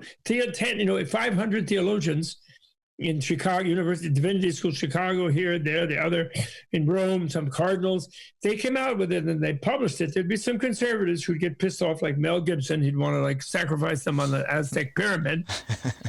But most of the people, they'd be relieved. Oh, great. We don't have to think that any non-Christians are all in hell and they're all minions of Satan. Right, we don't have to be so frightened of them and uptight about them. Mm-hmm. Cool. Yes. So that's just a matter of interpretation. It is, Jesus is not saying what I'm saying now is for everybody in the 20th century, the 21st century. No way. He's not saying that. He's saying love today, Sunday, Monday, I don't care. And don't read the book on me. Yeah. That's all. Right? It's like the guy who gets cop wants to give him a ticket because his wife is going to give birth in the right-hand seat of his car, and he's speeding to get to the hospital. And when the cop hears he's got to go to the hospital with his pregnant wife, the cop will turn on the siren and lead him there at 80 miles an hour. Mm-hmm. Okay, that's the theologian's job, is the cop there. Mm-hmm. But act like they're just going to give him a ticket anyway and let him have the baby on the front seat, on the front seat there. That's silly, right? What do you think? 100%. What is so Bob? So here we are. Now, Tibet House has been going since mid-'80s. Yes. Here we are, the year 2020. You have your 80th birthday on August the 3rd. Yes. So what is life like right now? Just to kind of It's great. It's great. It's great. The COVID is just Mother Nature's warning. It's a warning from the species who are in the 6th great extinction on the surface of the planet. And probably some insects and other small rodents and weird animals in between us and the bats could have normally absorbed that, and it would never have jumped to the human being, that particular virus, unless, somebody monkeyed with it, some technician. But otherwise, even if they monkeyed, it doesn't matter. It's a bat virus. It's not a human virus. And all those SARS-2 and all those things. And the point is, that's nothing compared to 23-meter ocean rise. And the whole of Bangladesh trying to migrate into the hills of India. There's no room or land or anything for them. And glaciers melting in Tibet and no water between monsoons coming down the Indus into Pakistan and into the Punjab. And, Miami going under the water. And, and California becoming a climate refugee production zone because it's a desert. Yeah. And that's the story. Yeah. That's what we have created. We are destroying ourselves by having industrialized our greed and our lust. I mean, I'm sorry, greed and hate, lust and hate. And then military, then when those refugees are going, then there'll be wars over the water, over them trying to kick out the militaries. Then it'll go nuclear when people are really desperate. And they'll make small nukes, maybe they'll pretend, and then it'll escalate. And one way or the other, lust and hate will destroy the entire life on Earth. And actually, we are smart enough not to do that. And we're not going to let that happen.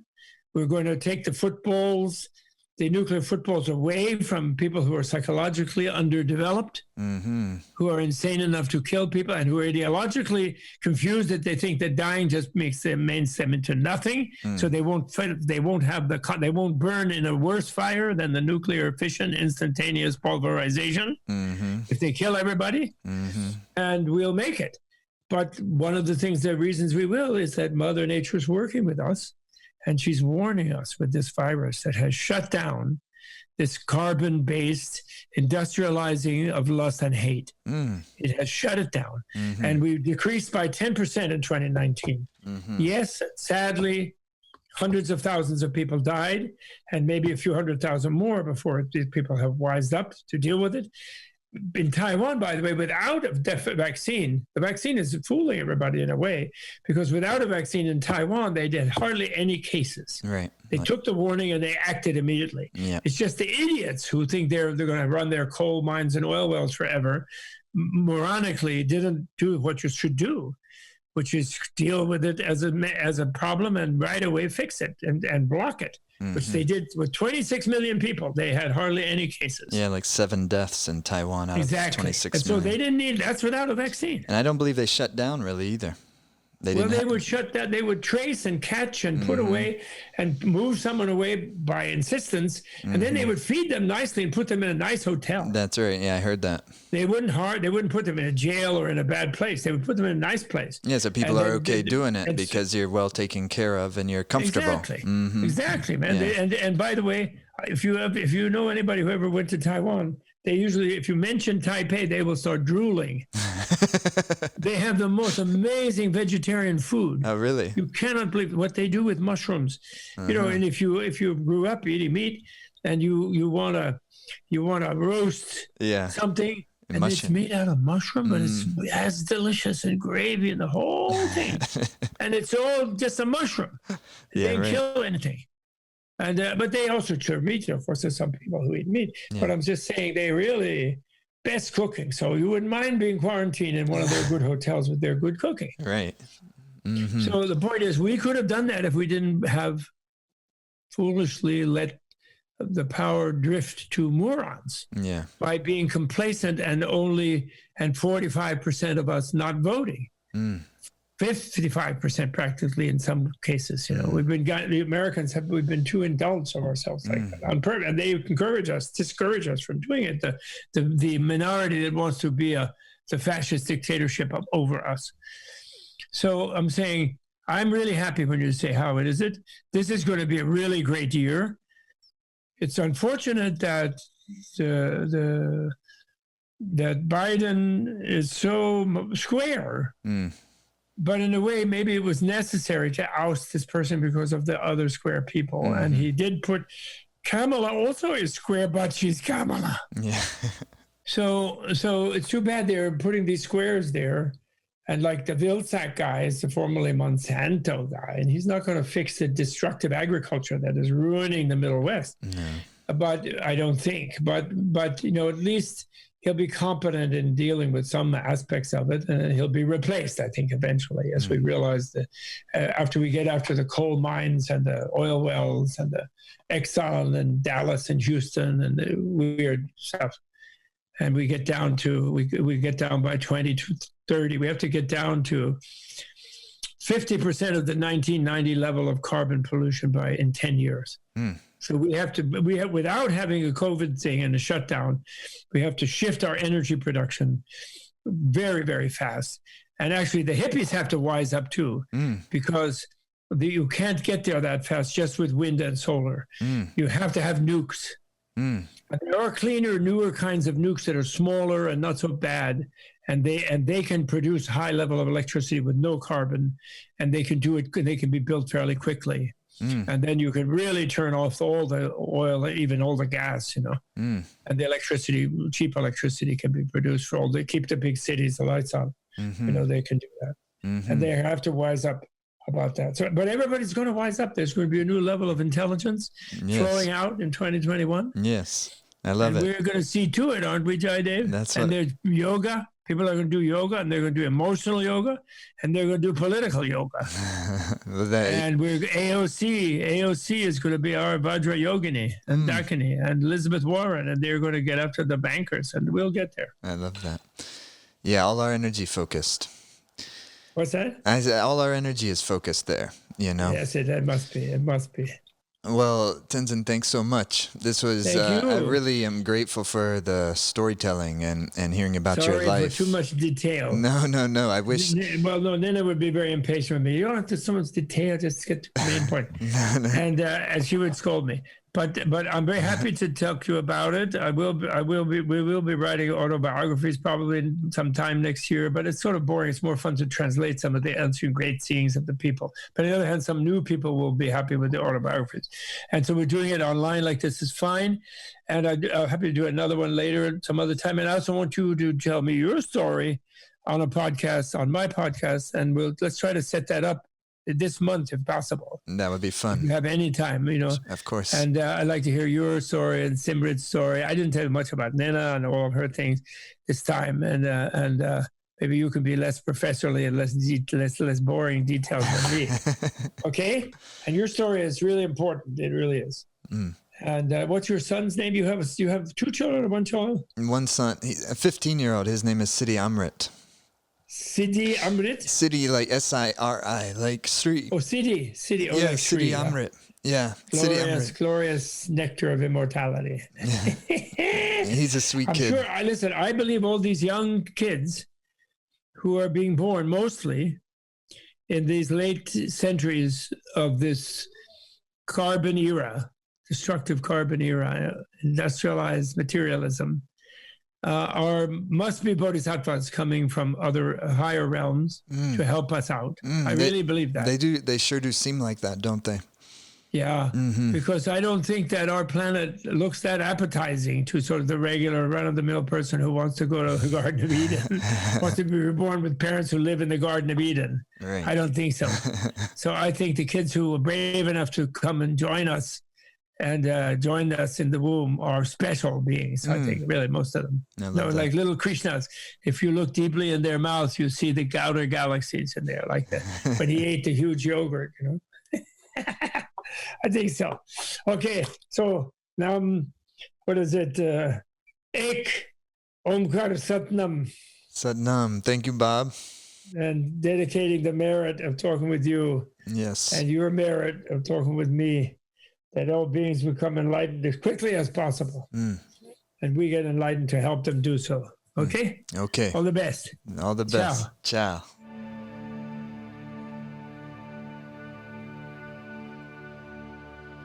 Thanks so much for listening, everyone. Thank you to Tenzin Bob for sharing his stories with us, for being on this podcast, sharing his energy. I'm very, very grateful. Please, everyone, consider becoming a member of Tibet House and supporting their important work. They need all the help they can get. And definitely consider being a part of the Envisioning 2021 event. Begins December 29th, goes through January 3rd. You can attend live or on demand. When you join, go to menla.org, menla.org, or just click the link in the podcast description. Would love to have you a part of that. Thank you all for listening. If you haven't already subscribed to this podcast, please consider doing so. We have so many great guests that have come on, and more to come. If you loved this episode, consider checking out a very recent episode, The Journey of Wasfia Nazreen. So inspiring. More great stories with His Holiness the Dalai Lama included in her story. So many wonderful people. Check out that one. Check out some other older episodes. Thank you as always to Simrit for the exquisite music we have the ability to play on our podcast. What you're hearing here is from her latest live album, live in Los Angeles from 2019, released in the spring of 2020. Done Baba Nanak. I'll let it play out a little bit to end the podcast. Thanks so much for listening, everyone. Have a beautiful holiday season. Join us for Envisioning 2021. Celebrate the new year with Dharma, yoga, meditation, music, kirtan, with so many amazing people. Thanks for listening, everyone.